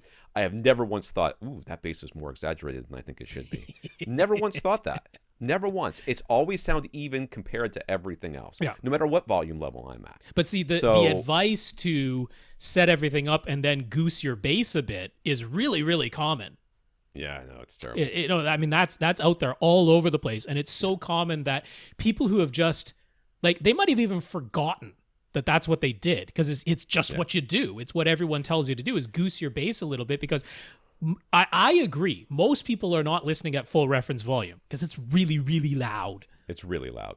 And then it's quite loud. Most people are coming from an AV receiver that didn't have Audyssey, at least not the fancy versions of Audyssey. Yeah. And so when they turn their master volume somewhere below 0 dB, and the bass does go. In fact, it can become inaudible when it should have been audible. And they've gotten used to, well, I just always boost my bass by at least 3 dB or 6 dB or something. That's just what they're used to. Then they get a Denon and Marantz that has Audyssey, and they turn on this dynamic EQ feature they've heard about, and they go, whoa, it's way too loud. You know, I can see totally how that happens. Well, it's kind of like when we used to have those slider EQs back when I was a kid, and everybody made them into a smile. Yeah. It's like we all just assumed that the mid-range was too hot and all of these things. Right. We're all compensating for human hearing. Vinyl. Yeah. Vinyl recordings and what they could record, and human hearing. Yeah.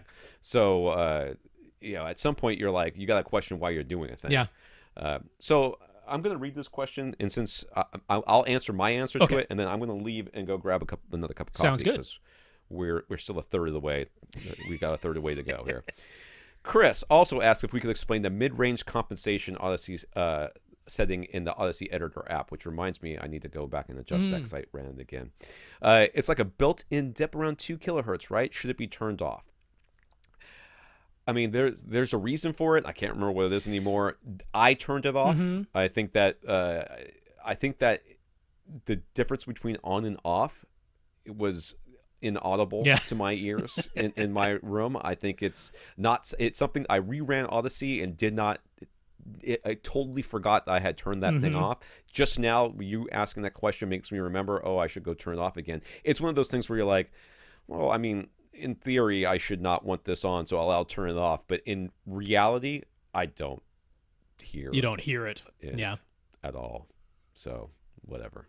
All right. Go, Rob. Okay. Tom's off getting his coffee. Yeah. So the mid-range compensation thing came about because it's actually kind of a throwback thing. Like, Audyssey was measuring a lot of speakers, and they noticed that the majority of speakers that cross over between the tweeter and the mid-range driver, or if it's a two-way speaker, the tweeter and the woofer, most are designed to have that. A lot of them have it at 1.8 kilohertz. Some have it at 2, 2.3, 2.5.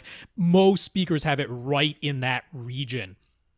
And unfortunately, quite a few speakers don't have the best design crossovers, or they only use a first order crossover where the tweeter is actually playing quite a bit lower than it ideally should, or the woofer is playing higher than it ideally should.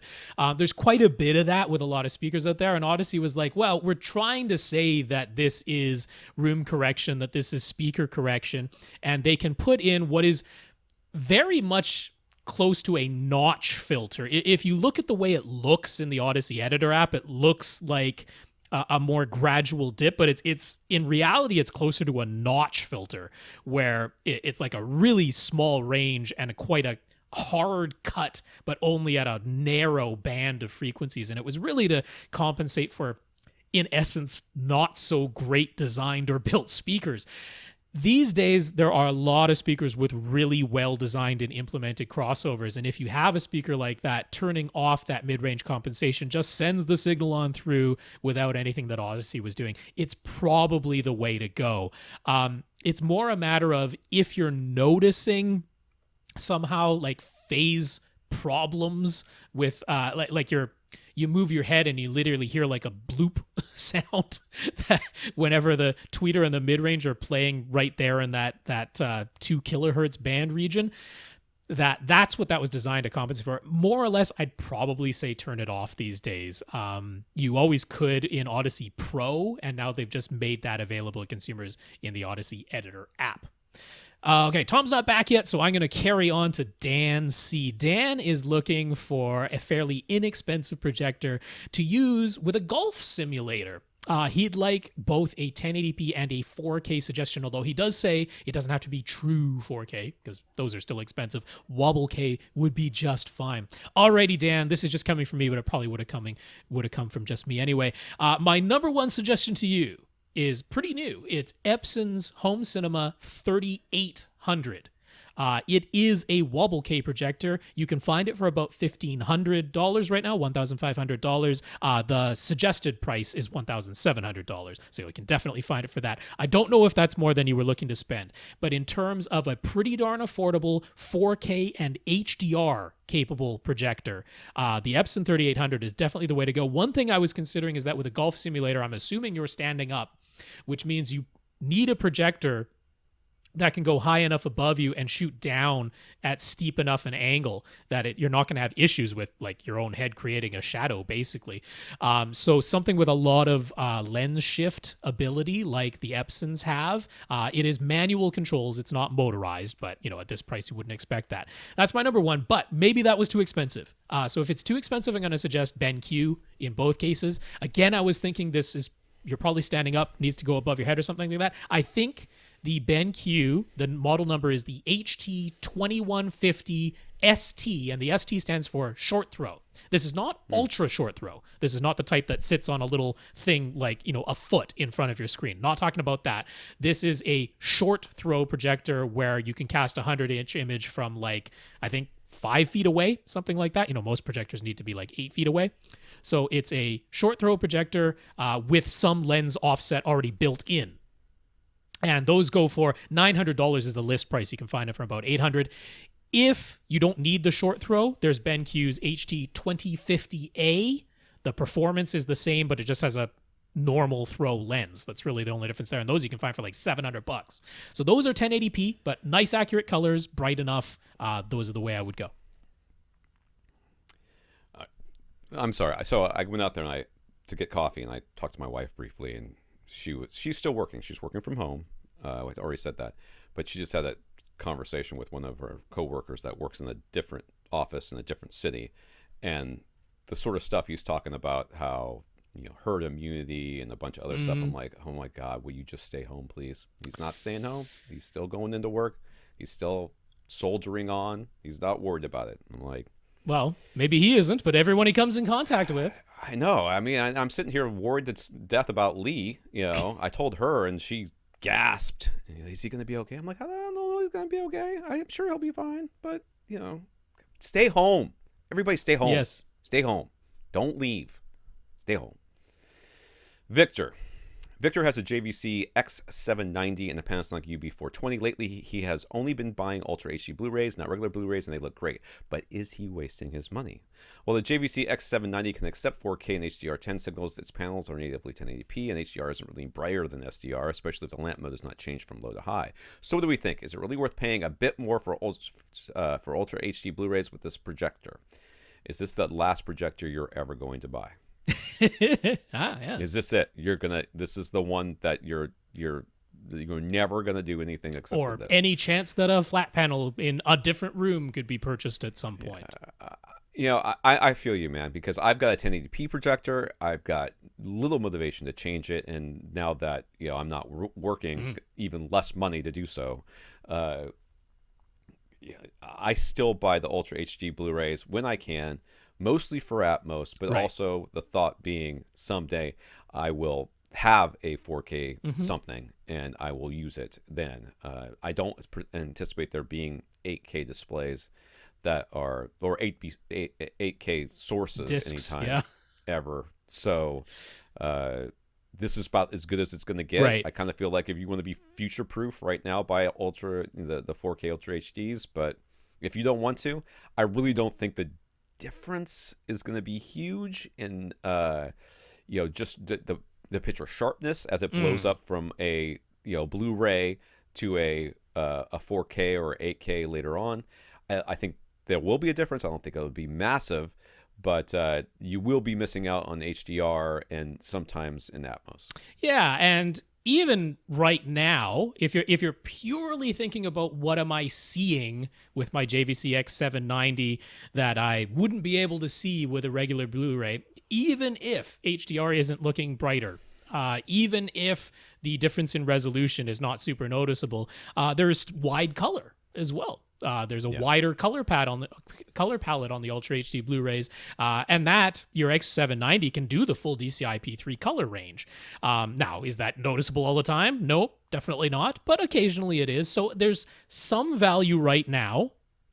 And then I totally agree with Tom. In the future, that's what you're going to want to have. So, I mean, the prices these days on the brand new discs is like $5, $5, sometimes $10. Yeah. And I'm with you, man. I hate spending extra money on stuff I'm not going to use. I see where he's coming from. I see where you're coming from. And believe me, every time I buy the Ultra HD one and I see the Blu-ray right next to it, I'm like, not only am I not getting much out of it, but oftentimes the black levels in the Ultra HDs, because they're getting crushed by the 1080p projector, don't look as good from the HDR to SDR conversion. But Victor doesn't have to do that with his, so you're not losing out there. And then the audio is the other side of it, which again annoying because there's no technical reason why the Blu-rays couldn't have the exact same Atmos and DTSX soundtracks. They totally could, but studios are choosing. We go all the way back to component video and say there was no reason why we needed HDMI, since component video is perfectly capable of handling 1080p. But here we are. It's an HDMI world full of HDMI problems, usually ending in CEC. Are there any particular settings for his Panasonic UB420 that you should be aware of? Man, we have talked about this thing so many times. Can we just post something someplace and just say, don't make me do that. Here? Well, I mean, no, just a post on the because we send people other links, right? Sometimes, yes, most for previous ones. I mean, really, the only thing here is that you might want to try on the HDMI optimizer, which is it asks you what type of display do you have. Display type is the actual setting inside of the UB420. So display type, you might want to try either the default, which is OLED. Or he's got a JVC projector, so, but that's why he would probably be like, what? That's right, but that's the one that sets it to 1,000 nits, or the basic luminance display, which caps it at 500 nits. Now, your JVC is set up to tone map 1,000 nit content pretty nicely, so the default should be fine. But you can totally try the basic luminance one, and you might see a little bit more detail if you do that. But it's not that one is right or wrong, but you could just give that a try. But that's about it. That's all you really need to try in that UB420. Oh, okay. Ted, how important is it to follow the rule of thirds when it comes to positioning your seat within your room? Ted found one guide saying it's important to put your primary seat exactly 38% of your room's length from the back wall. Any truth to that? Exactly? Like, would you put your head in the vise to make sure your head doesn't move out of the 38% of your ears measure exactly? I mean, it's ridiculous to suggest that you have to. Now, generally speaking, you've heard us talk about this. I have said and agree that about a third of the way into the room from either wall would be my preferred seating distance. About a third of the way from either wall, either the front or the back, would be my preferred seating distance. I would hesitate to put a seat smack dab in the middle of the room. The very smack dab of the middle of the room is still problematic. Yeah. Yeah, acoustically, it's the most problematic spot. So the reason we say the thirds is because acoustically, it is a better spot. Does it have to be off the back wall? No. No. You can put it a third of the way in the room, estimated. Just don't put it smack dab in the middle, essentially, or on a wall, on the back wall. This was... So, I mean, the rule of thirds thing was more common back when nobody was using more than one subwoofer. Yeah. And the room treatments weren't really a thing, and there was no Audyssey. We didn't really understand how bass worked in small rooms at the time. So, I mean, I remember it being, put your seat about 1/3 of the room's length off the back wall and have your subwoofer 1/3 of the room's width along your front wall. Like, that was really common advice for a long time. Yeah. HSU had that written on their website. Like, that was...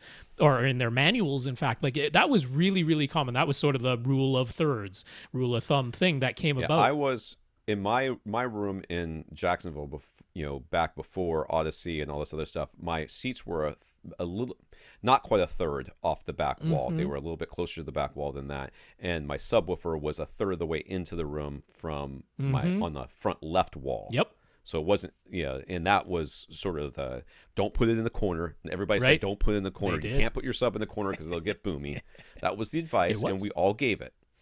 But this was to deal with basically completely untreated rooms with one subwoofer. Yeah. And we knew acoustically that sounded about as good as you could get it. Yeah. I mean, mathematically, so, I mean, the very center of the room, even with 2 or 4 subwoofers, the actual real center of the room, still problematic. Right up against any boundary, still problematic. So those are areas to avoid in your room. But now that we're using multiple subwoofers and we have a much better understanding of how bass works in small rooms, the having to stick to the rule of thirds, or where they came up with exactly 38%, I'm not sure. Maybe that was the case in that one person's room where they measured and that was the best location they could get. Could totally be the case. Doesn't mean it's going to apply to every room. So yeah, this is actually less important to follow now that we understand better about how bass works and we're using more than one subwoofer and we're putting bass traps and acoustic treatments into our rooms. Hopefully, anyway. I mean, that's the advice that we're giving. When you do all that, it is less critical now of exactly where your seat goes, but still avoid the very center and avoid right along the boundaries. And really, the back wall is problematic more for the wall bounce and dialogue, clarity. Intelligibility, and I mean, it's not great for bass and everything else either because you're so close to a boundary. But I'm really more worried about it for dialogue intelligibility and getting that slap echo off that back wall. This was a problem that we see happen commonly, and it's and that still remains. That still remains. The rest of it, like Rob said, I mean, we just try to keep people from the middle of the room and from the back wall, essentially. And then we let the room treatments, the room correction, and the subwoofer placement deal with the rest of it. So we're in a much better position than we were like 10 Definitely years ago. don't feel that when you're planning your room, your seat must go at exactly 1/3 or exactly 38%. No, not necessary. No. Brandon asks, which do we think sounds better, the Paradigm Cinema 110 CT 5.1 or a Def Tech ProCinema package with Pro Monitor 1000 left rights, Pro Center 2000, Pro Monitor 800 surrounds. In any case, he'll be using a Martin Logan Dynamo subwoofer. I believe I like that subwoofer. Let me look at these speakers. Yeah. So, I mean, the Paradigm Cinema 110 CT package, just overall, everything is smaller than the Def Tech ProCinemas that he talked about. So, these are 4.5-inch drivers in the Paradigms, except for the little surrounds, which are a 3.5-inch driver in those. Whereas in the Def Techs that he mentioned, what are these at? These are 5.25-inch drivers in the front speakers, the front, left, right, and the center. Those are 5.25-inch drivers, and 4.5-inch drivers in the ProCinema 800 surrounds. Now, we just went through a whole thing last week of saying how woofer size really doesn't tell you the story of how a speaker sounds. But this is a case where once you get really small, like there are just sort of inherent limits to how loud and low a 4.5 and a 3.5-inch driver can play. There's some fact, like when you're in small compact sizes, the bigger you can get, sort of the better, right? Once we're up into full-size bookshelf speakers, going from a 5.25-inch driver to a 6.5 is not going to make the difference. But going from a 3.5 to a 5.25 and the commensurate bigger cabinet that goes along with that, that's the type of thing where, yeah, there's going to be just some inherent like physics differences in terms of how much air and how low that speaker can play. For the simple reason of being larger, I would lean towards the Def Techs in this case, if these are the only two things you're comparing. Right. Sound quality wise, I wouldn't expect there to be a humongous difference between these two things. Yeah. It's just how loud they can play. Yeah.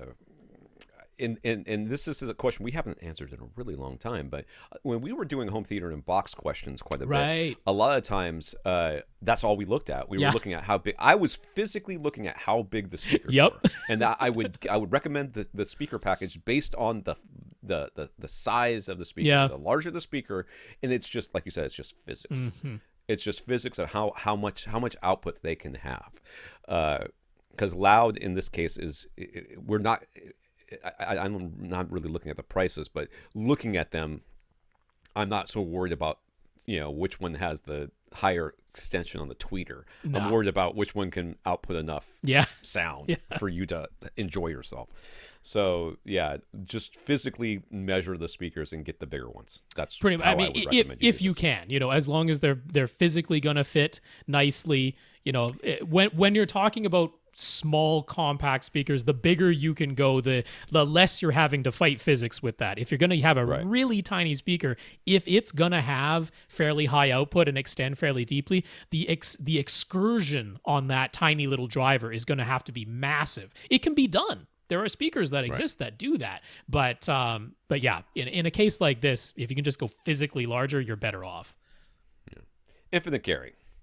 Way back when NHK in Japan proposed their super high vision 8K television broadcast standard, and it included 22.2 channel audio, which everybody clearly wanted.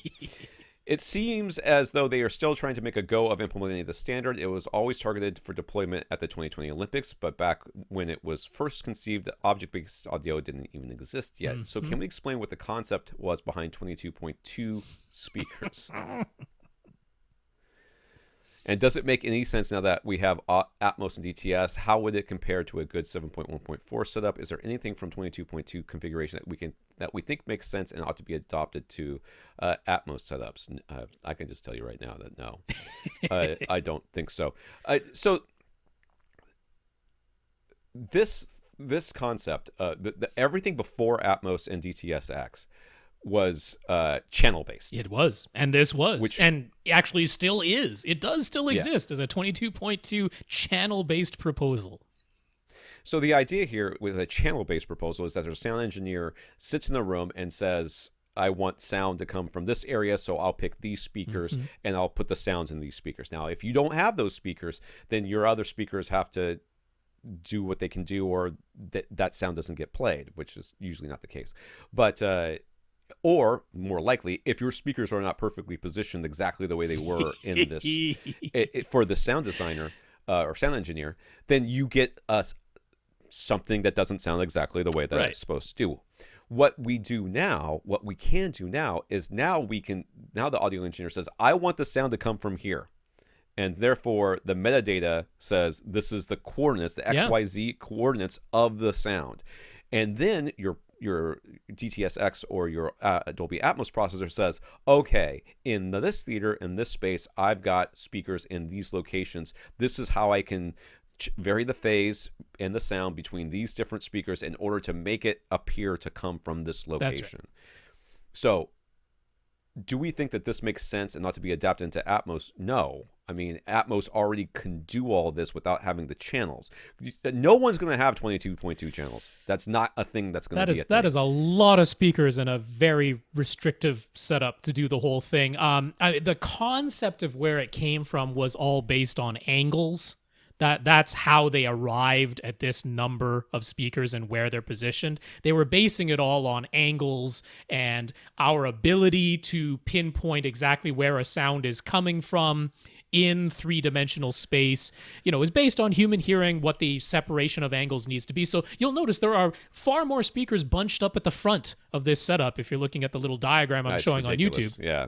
Because our hearing is more attuned in front of us. We have a much better ability to tell exactly where a sound is coming from in front of us than anywhere else. But we still have, these other speakers spread around behind us. I love how they have what looks to be a direct view flat panel display. Right. That's like 120 inches diagonal in this room, right? So they've got along the top edge of this, $120,000 display, they've got three speakers: a left, center, and right. Left, center, and right height speakers, I would call them, up front. And then at the bottom of the screen, they have left, center, right as well. Yes. But bottom, in the middle of the screen, down. They have left, center, right center, and right. They have 5 speakers going across the middle of the screen. Now, how this is supposed to come out from this screen?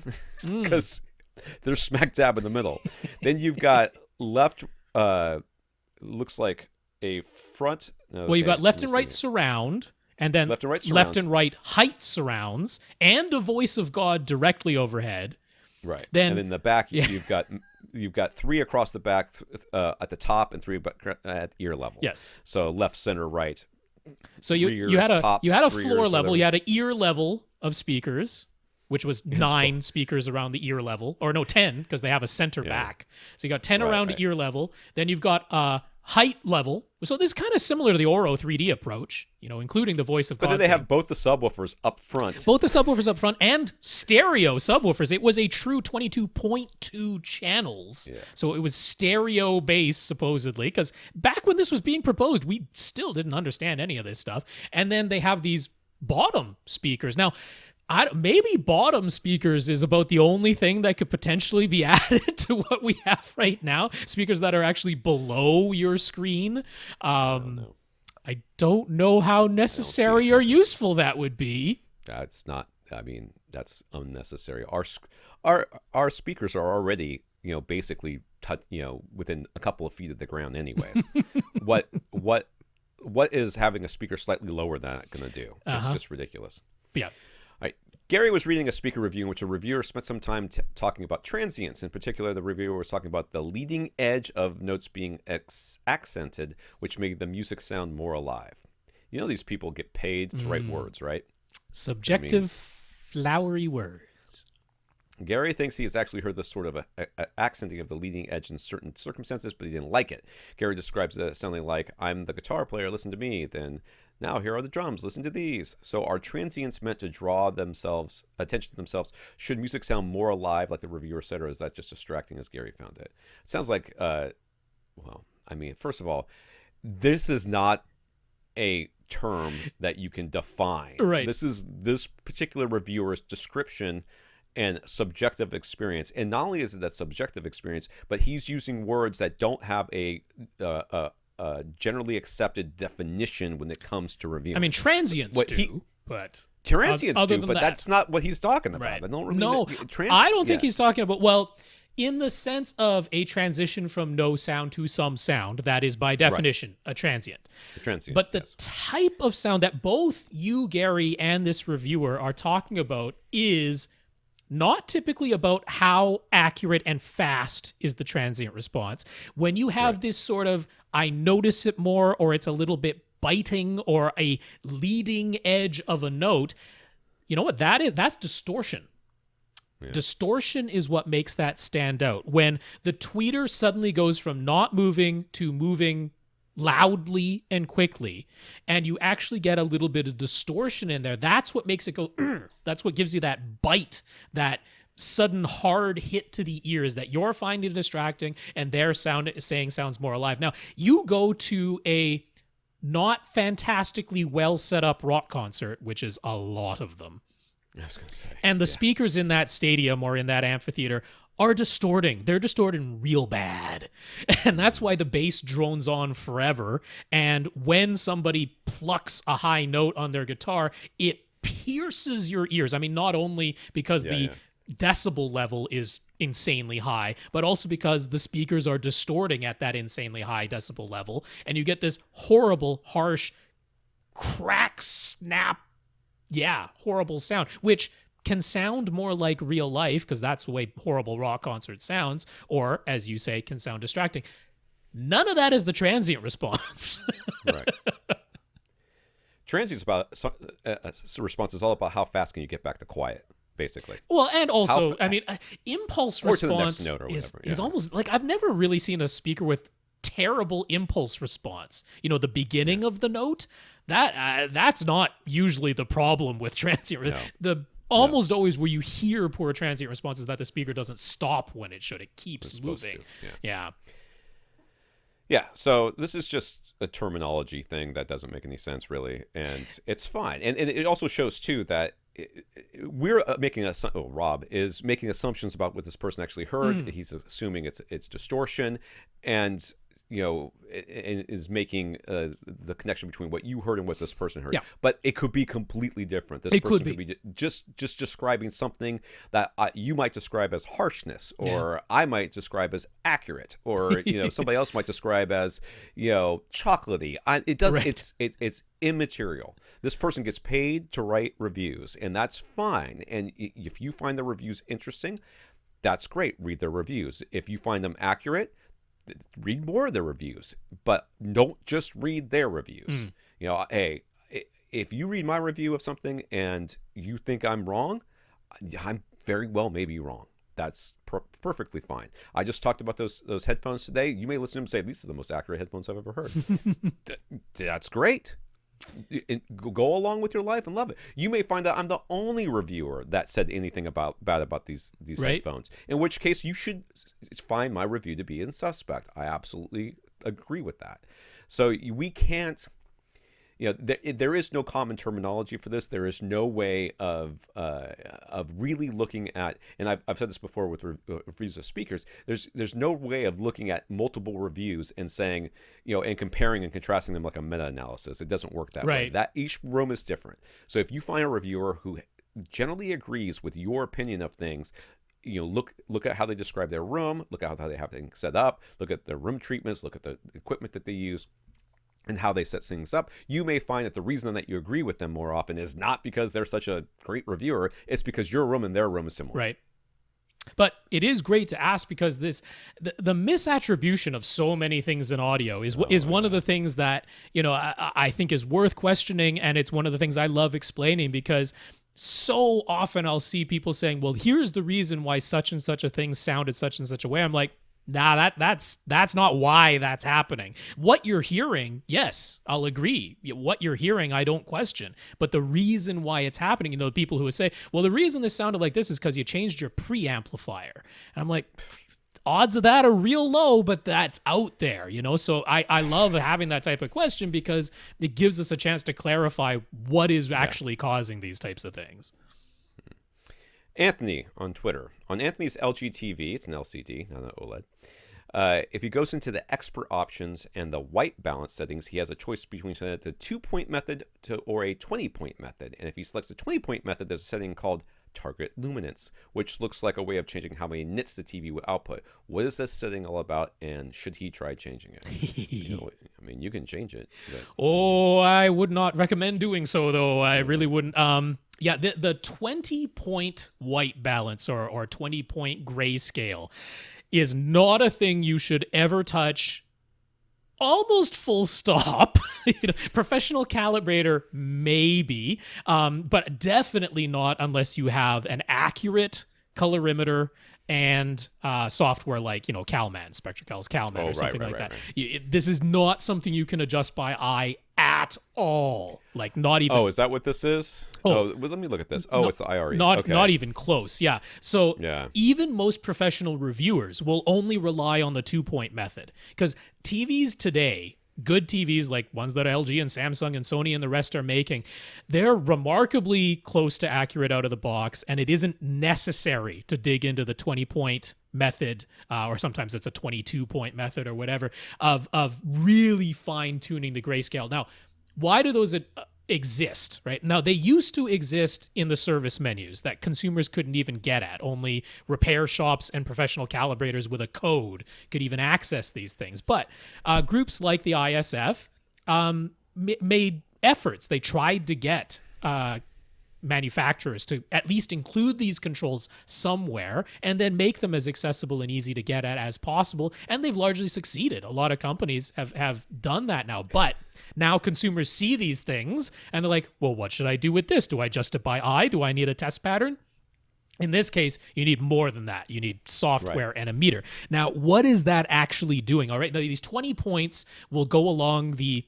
So even IRE is not even the right term anymore. That was back in the analog days. It should just be called percent stimulus now that everything is digital. But we'll go along, 5, 10, 15, 20. That gives you your 20-point scale, going from black at 0 up to peak white at 100.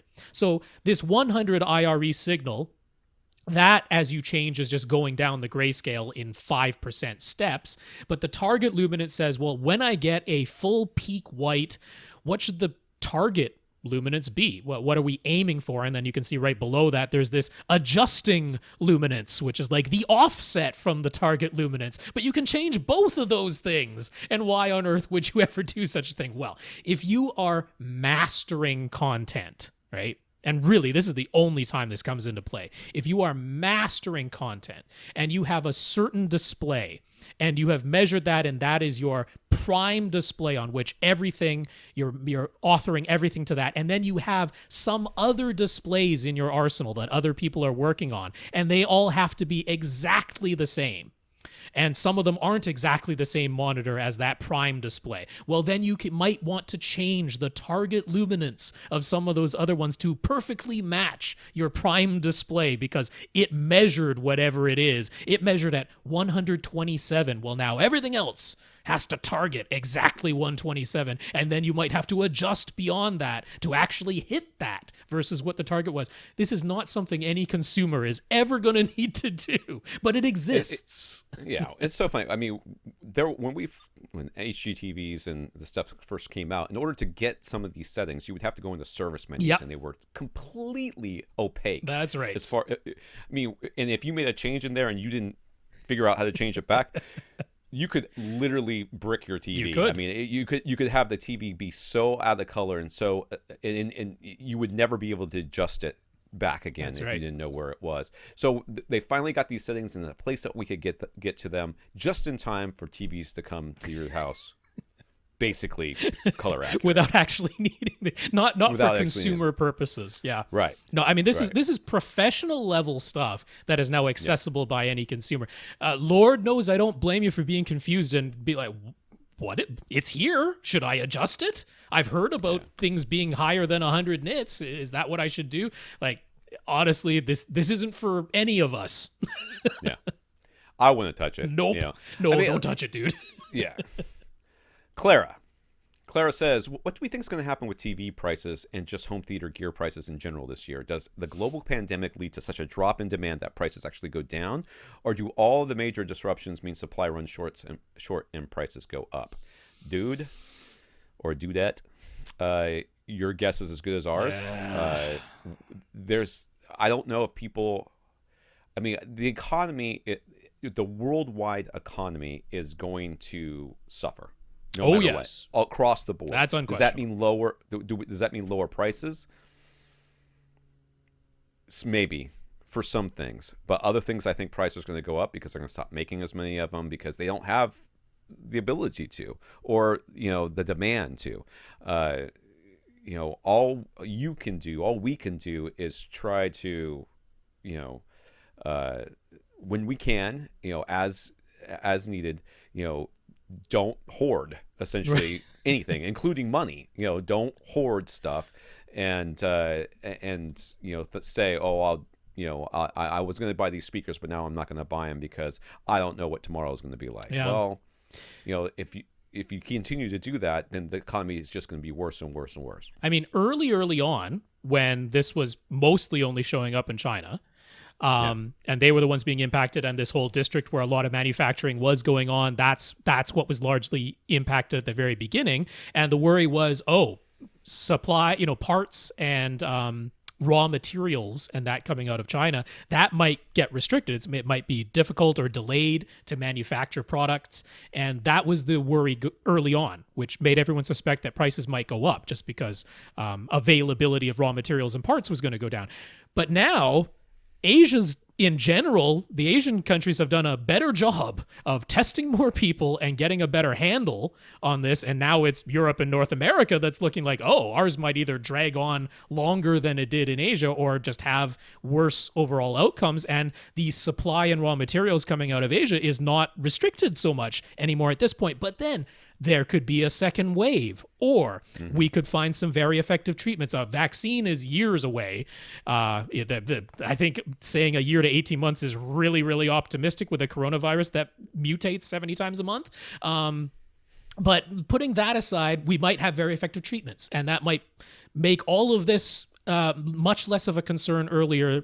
That's the optimism. Or it isn't, and it actually ends up worse than our projections even. These things, we don't know. We don't know how this is going to play out.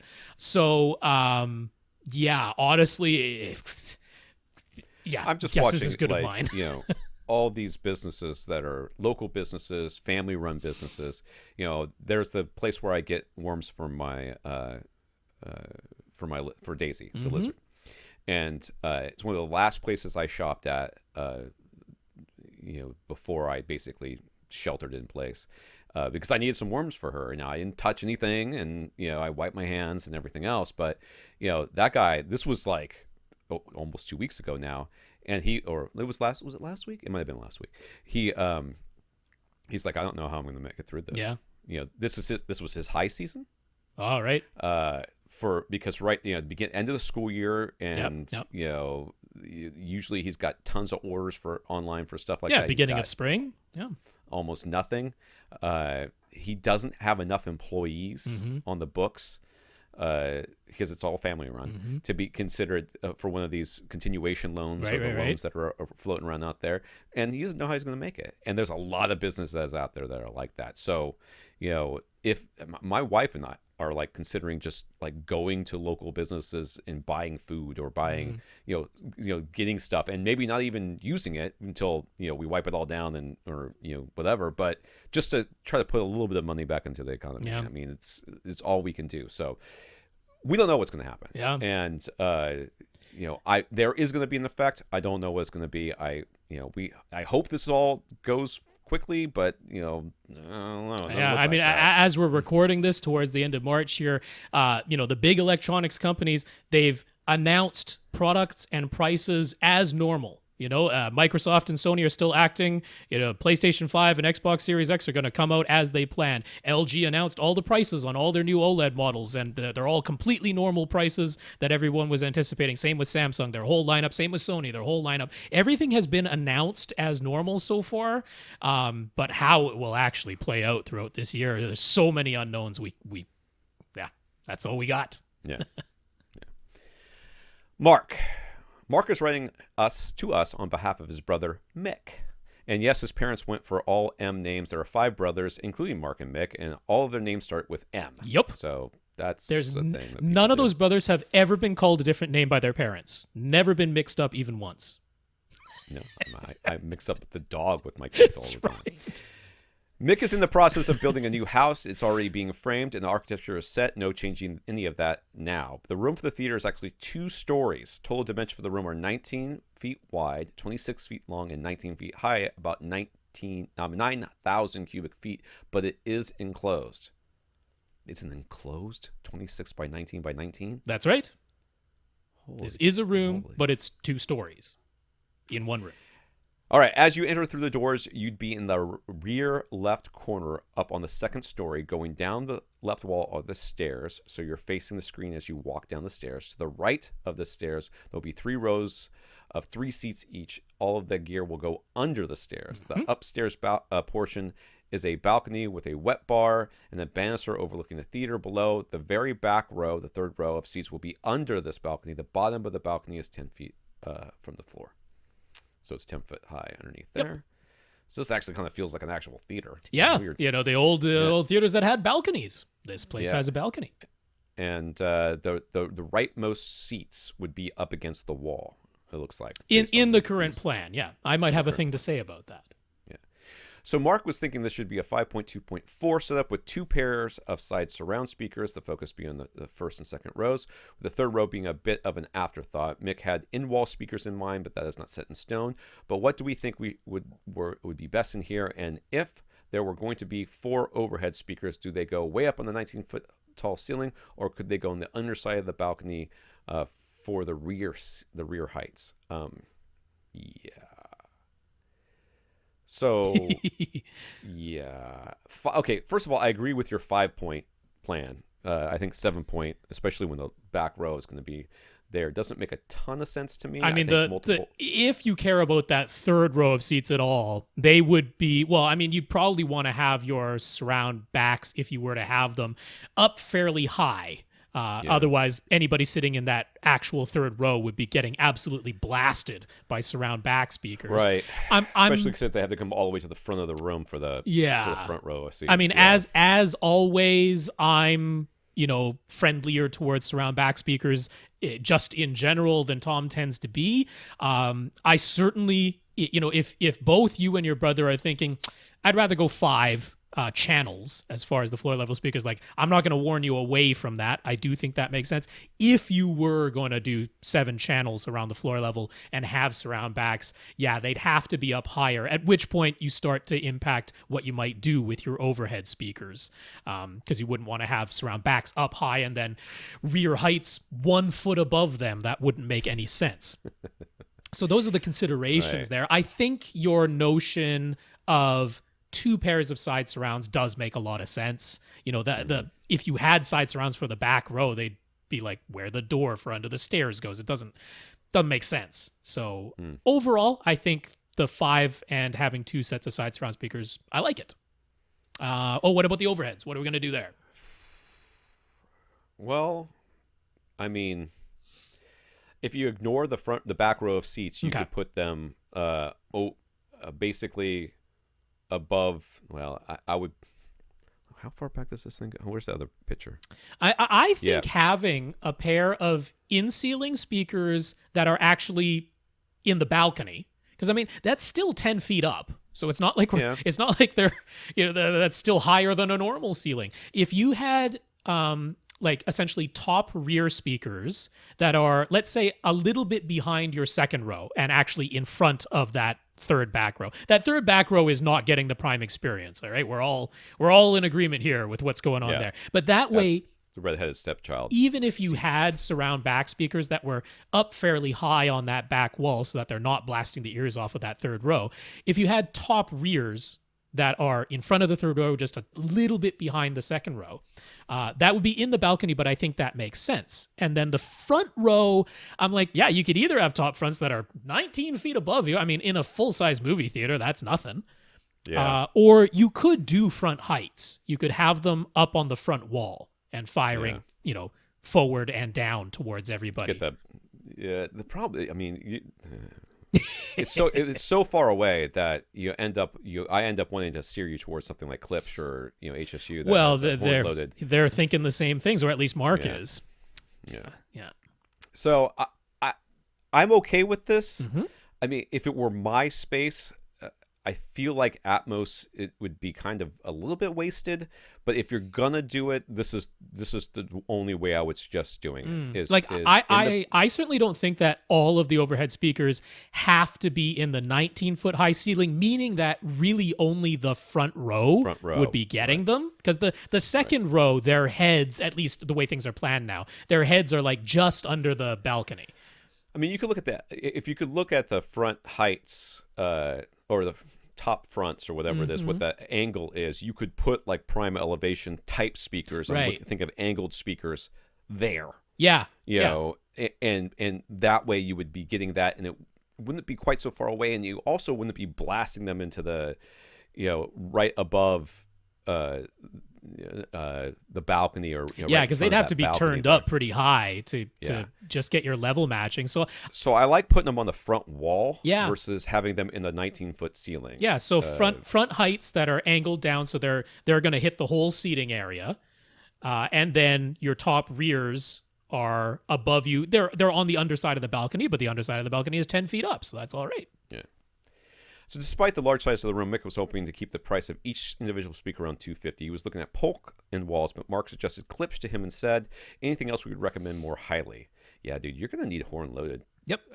You're going to definitely. And I like them in here anyway. Like the Klipsch Premier series, which has a wonderful catalog of various speaker types in that reference Premier series from Klipsch. Like they've got the angled speakers that can go as your front heights. Then they have in-ceiling speakers in the reference Premier series that can be put into that overhead balcony. Then they have really skinny flat on walls that could be your two sets of side surrounds, or in-wall side surrounds. They've got both in that series. And then they've got really efficient high output tower and bookshelf speakers that can be your normal front three. Everything is in that catalog of reference Premier from Klipsch. And now the price points, $250 is a little bit on the low end for reference Premier for some of the larger, higher output models, but it's not drastically so. Like you did mention, upwards of $300 per speaker is acceptable, right? And you're in that sort of price range in the reference Premier. I don't think I would recommend anything more highly. Just because it's the total package solution where everything can be in one series using the same drivers, but they have different form factors to fit everything that you need in this room.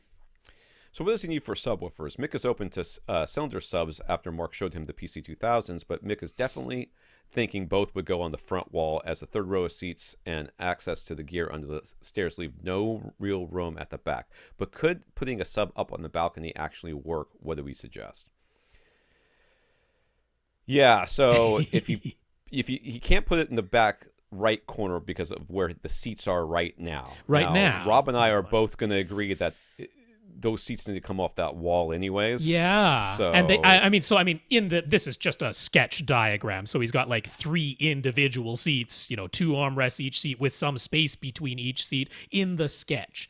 Now, obviously, if you go for something that's more like, joined seats like home theater recliners, or even sofas, or love seat plus 1 seat, like there's lots of options here that you can do with home theater seating.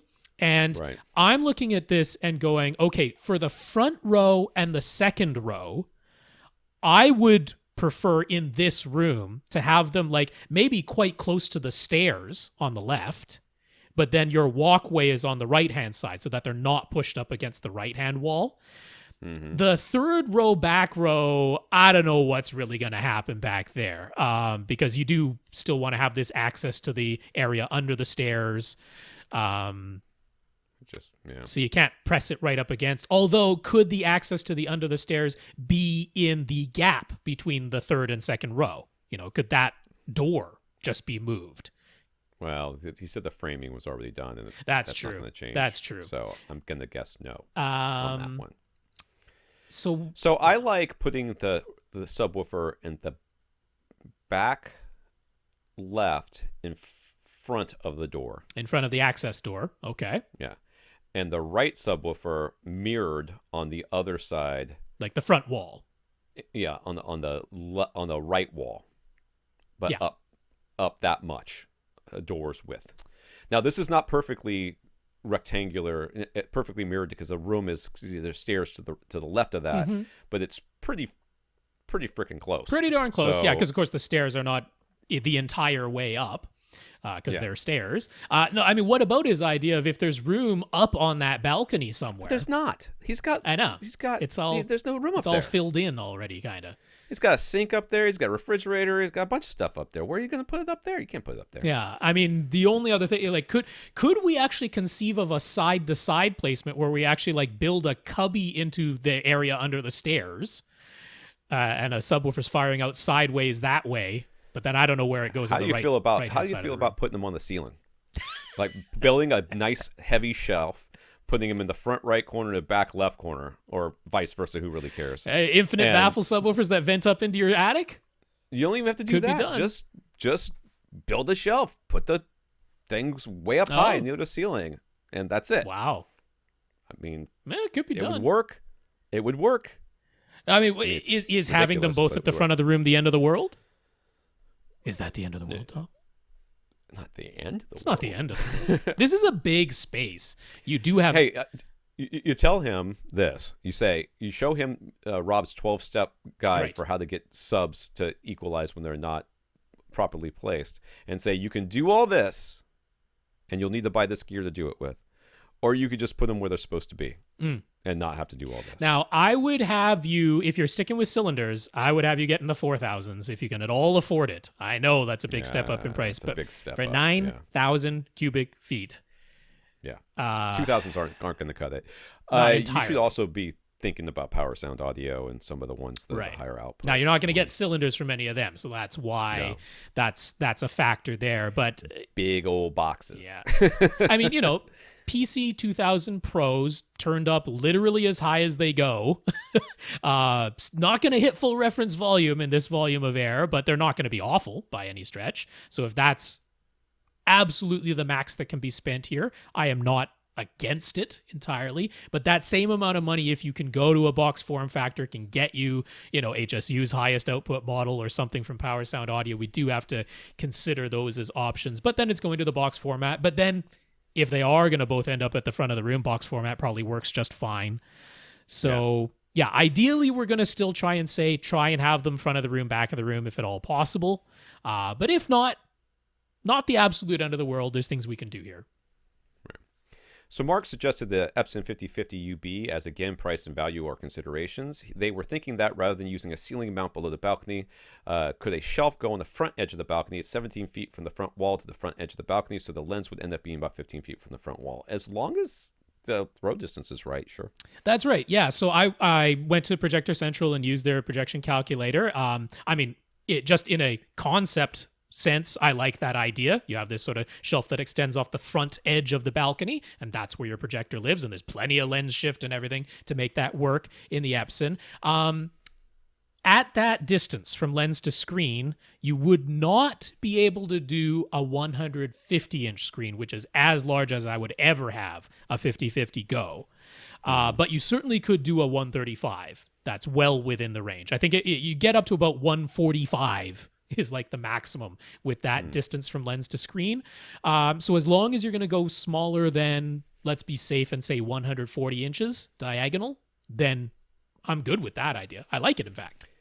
So the front row is still intended to be the primary row, and it'll be 10 feet from the screen in the current plan. So what screen size, and should the screen be mounted a little higher than normal given the 3 rows of seats? So about mounting the screen, if the primary row is the primary row, what you don't want is people having to look up. Yeah, you don't want them getting time. Uncomfortable cricks in their necks. That doesn't make sense. He's already got in plans risers for these seats. The idea of the risers is that you don't have to raise the screen so people can see it. So make sure your risers are the proper height, then you won't have this issue.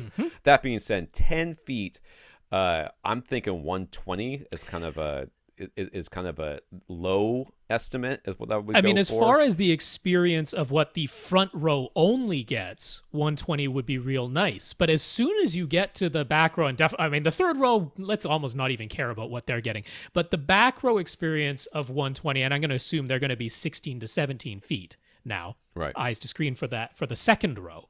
120 is a little bit smallish. For the people who are sitting in the front row, do you want them to have perhaps a slightly uncomfortably large and then really pleasant from the second row? Or do you want front row is really all I care about, everybody behind me gets what they get? Because 135 to me is reasonable here. Yeah, I mean, but that's so big. It's big. I mean, that's a 1-to-1 ratio of width to distance, eyes to screen. So distance from eyes to screen, ratio to the width of the screen. If you go 135, that's 1-to-1 from 10 feet away. Some people love that. That's what they want. And then the second row is still getting a good experience. Yeah. Well, it really comes down to what Mick wants. Yes. If Mick wants that front row, if he's like 90% of the time it's going to be me and my wife and my 2 kids or my 1 kid, and we're going to be sitting in these front 3 seats. And occasionally the rest of the family will come over and they'll sit back there, or I'll let them sit in the front 3 seats and I'll sit in the back, or on the balcony or something like that. Because that balcony is basically the second row of seats too, the same distance, about, eyes to screen. That's right. For that balcony. So if what Rob's saying is 135 for that middle row and the balcony people is a cinematic experience. Yep.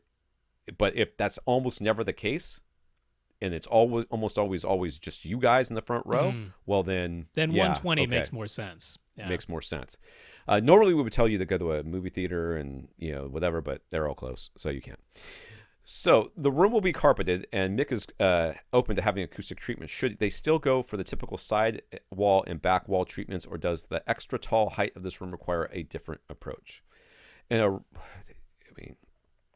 it's really no different. I mean, if you could, I would almost say build a false wall like a couple of inches in, and then put bays in there. Okay.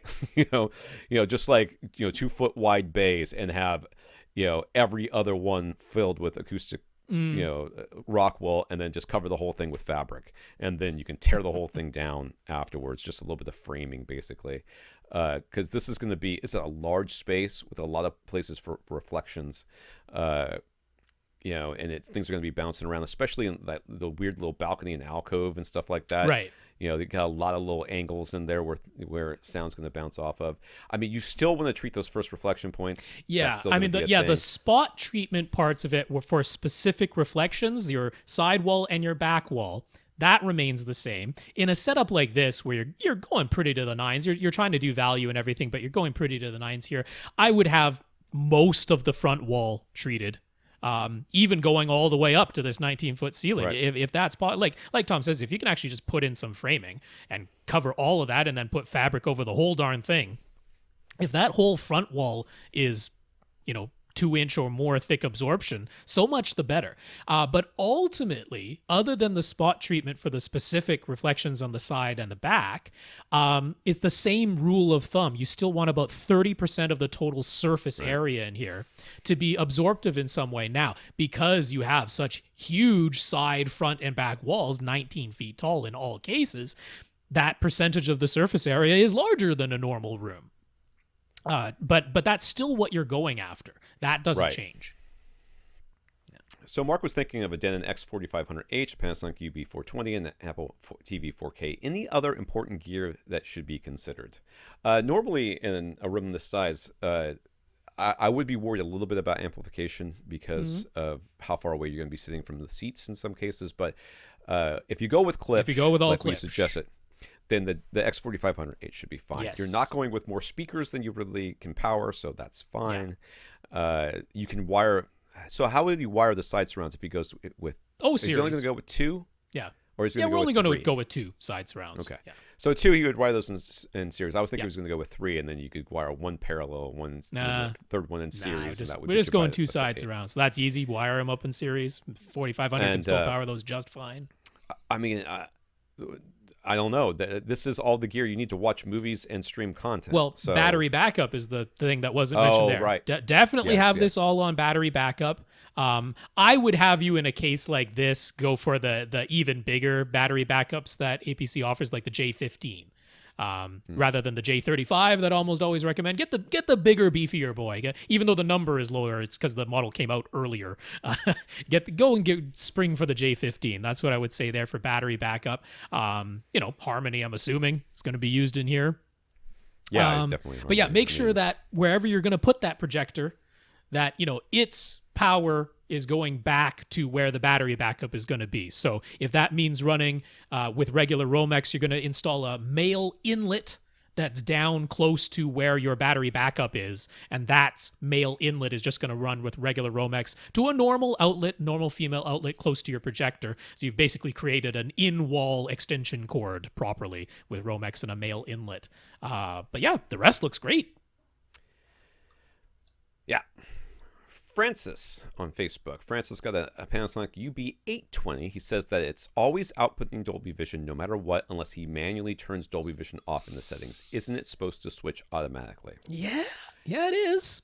In theory, that's one would expect. The UB820 is supposed to. I wonder if he's actually talking about the built-in Netflix app and not discs, because there's a weird thing in Panasonic's built-in Netflix app where it doesn't switch.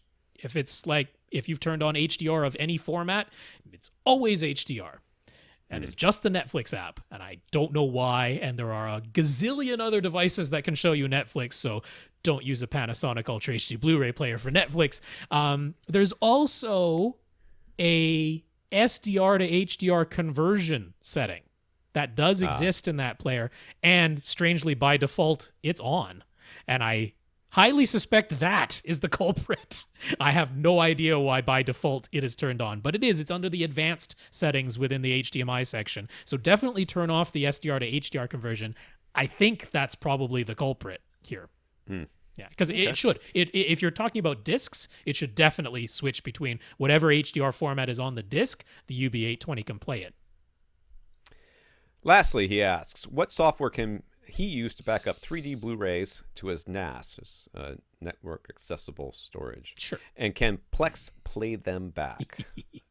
If anybody would know, it'd be Rob, since he's like the last man on earth who cares about 3D. It would be the case. So backing them up, pretty easy. Make MKV can just do it. So that's not a problem. Make MKV, so you'd have to make sure that your optical drive that's connected to your computer is capable of reading 3D Blu-rays, because not all of them are. But as long as it's capable of reading 3D Blu-rays, Make MKV can make an MKV. That is no problem. But playing it back, Plex kinda can play it back, but not directly. The type of 3D that is used on Blu-rays cannot be played back directly by Plex. You have to convert it. You have to convert it into a side-by-side 3D format. And then Plex can play it. Now, if you just play it as normal, what your TV will show you is two images side by side. That is actually what's encoded after the conversion process. You probably have to manually turn your display into 3D side-by-side mode, which almost all 3D TVs will let you do. They'll let you cycle through the various 3D modes, side-by-side, top and bottom, and frame sequential. So yeah, you have to turn it into side-by-side mode. So actually, I went through the whole process of doing the conversion over on Entertainment 2.0, a different podcast, and it was years ago at this point. Years ago that I went through that. But actually, I still have the same link for the software that you need to do it's a two-step conversion process. But I have the link that talks you through how to do that, and I'll have the link for that Entertainment 2.0 episode where I went through it there. So it can kind of be done, but it's certainly a little time intensive. All right. Well, we have gone through all the questions. We have. And we haven't had a ton coming in, which I understand. It's almost as though people have other things on their mind right now. Weird. So whatever we have for next week, we'll answer next week, but it might end up being a shorter show if we don't have a gazillion. Well, we also have to think that there's a chance that one of us is going to get sick. There is also this. The podcast will either go on hiatus, hopefully we'll be able to record with Lee, and that might get thrown in or whatever. We're playing a lot by ear right now. That's right. That's everybody, yes. So we want to thank our listeners of the week. Thank our 111 patrons over at patreon.com, including Mark. Thank you, patrons. Indeed, patreon.com/AVRant podcast. If you'd like to sign up for a voluntary subscription in these wild and crazy times to keep us going here, Mark, thank you for being one of our 111 patrons. We'll keep going even if you don't sign up. I want to thank Joe for talking us up to a whole bunch of companies, Brian for talking us to SVS, Ted for sending Robin an Amazon gift card, Jorge for donating to his local community the money he was going to give us, which we're 100% okay with, and all our listeners who have expressed gratitude and continuing to do the podcast, including Ted, John, and Nathan. So thank you, all of you. Indeed. I'll just say the names again real quick. Joe, Brian, Ted, Jorge. Ted, I think it was a different Ted. It might have been the same Ted. I don't even know anymore. John, Nathan, and you know what? I'm sure there were other people who expressed their gratitude as well, and we are tremendously grateful to all of you for continuing to listen and sending us nice messages and sending us questions to keep us going because, not much of a podcast and nobody talks to us, and it's really nice that we have this community and we can all enjoy home theaters. There we can. For AVRant, I'm Tom Antry. And I'm Rob H. Now go out and listen to something. Well, you know what? No, stay in and listen to something. Don't go out. Stay at home. Don't go out. We said we would never change our sign-off. This has caused me to say, you know what? We're going to change that sign-off for the next little while. Stay in and listen to something. Stay in and listen to something. Thank you.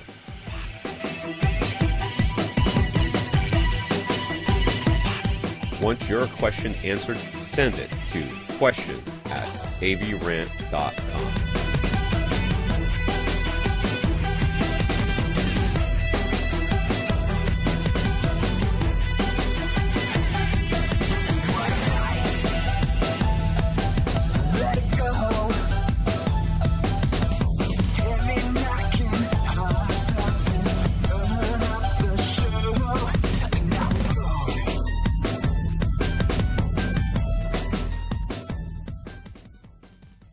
This is AVRant. Now go out and listen to something.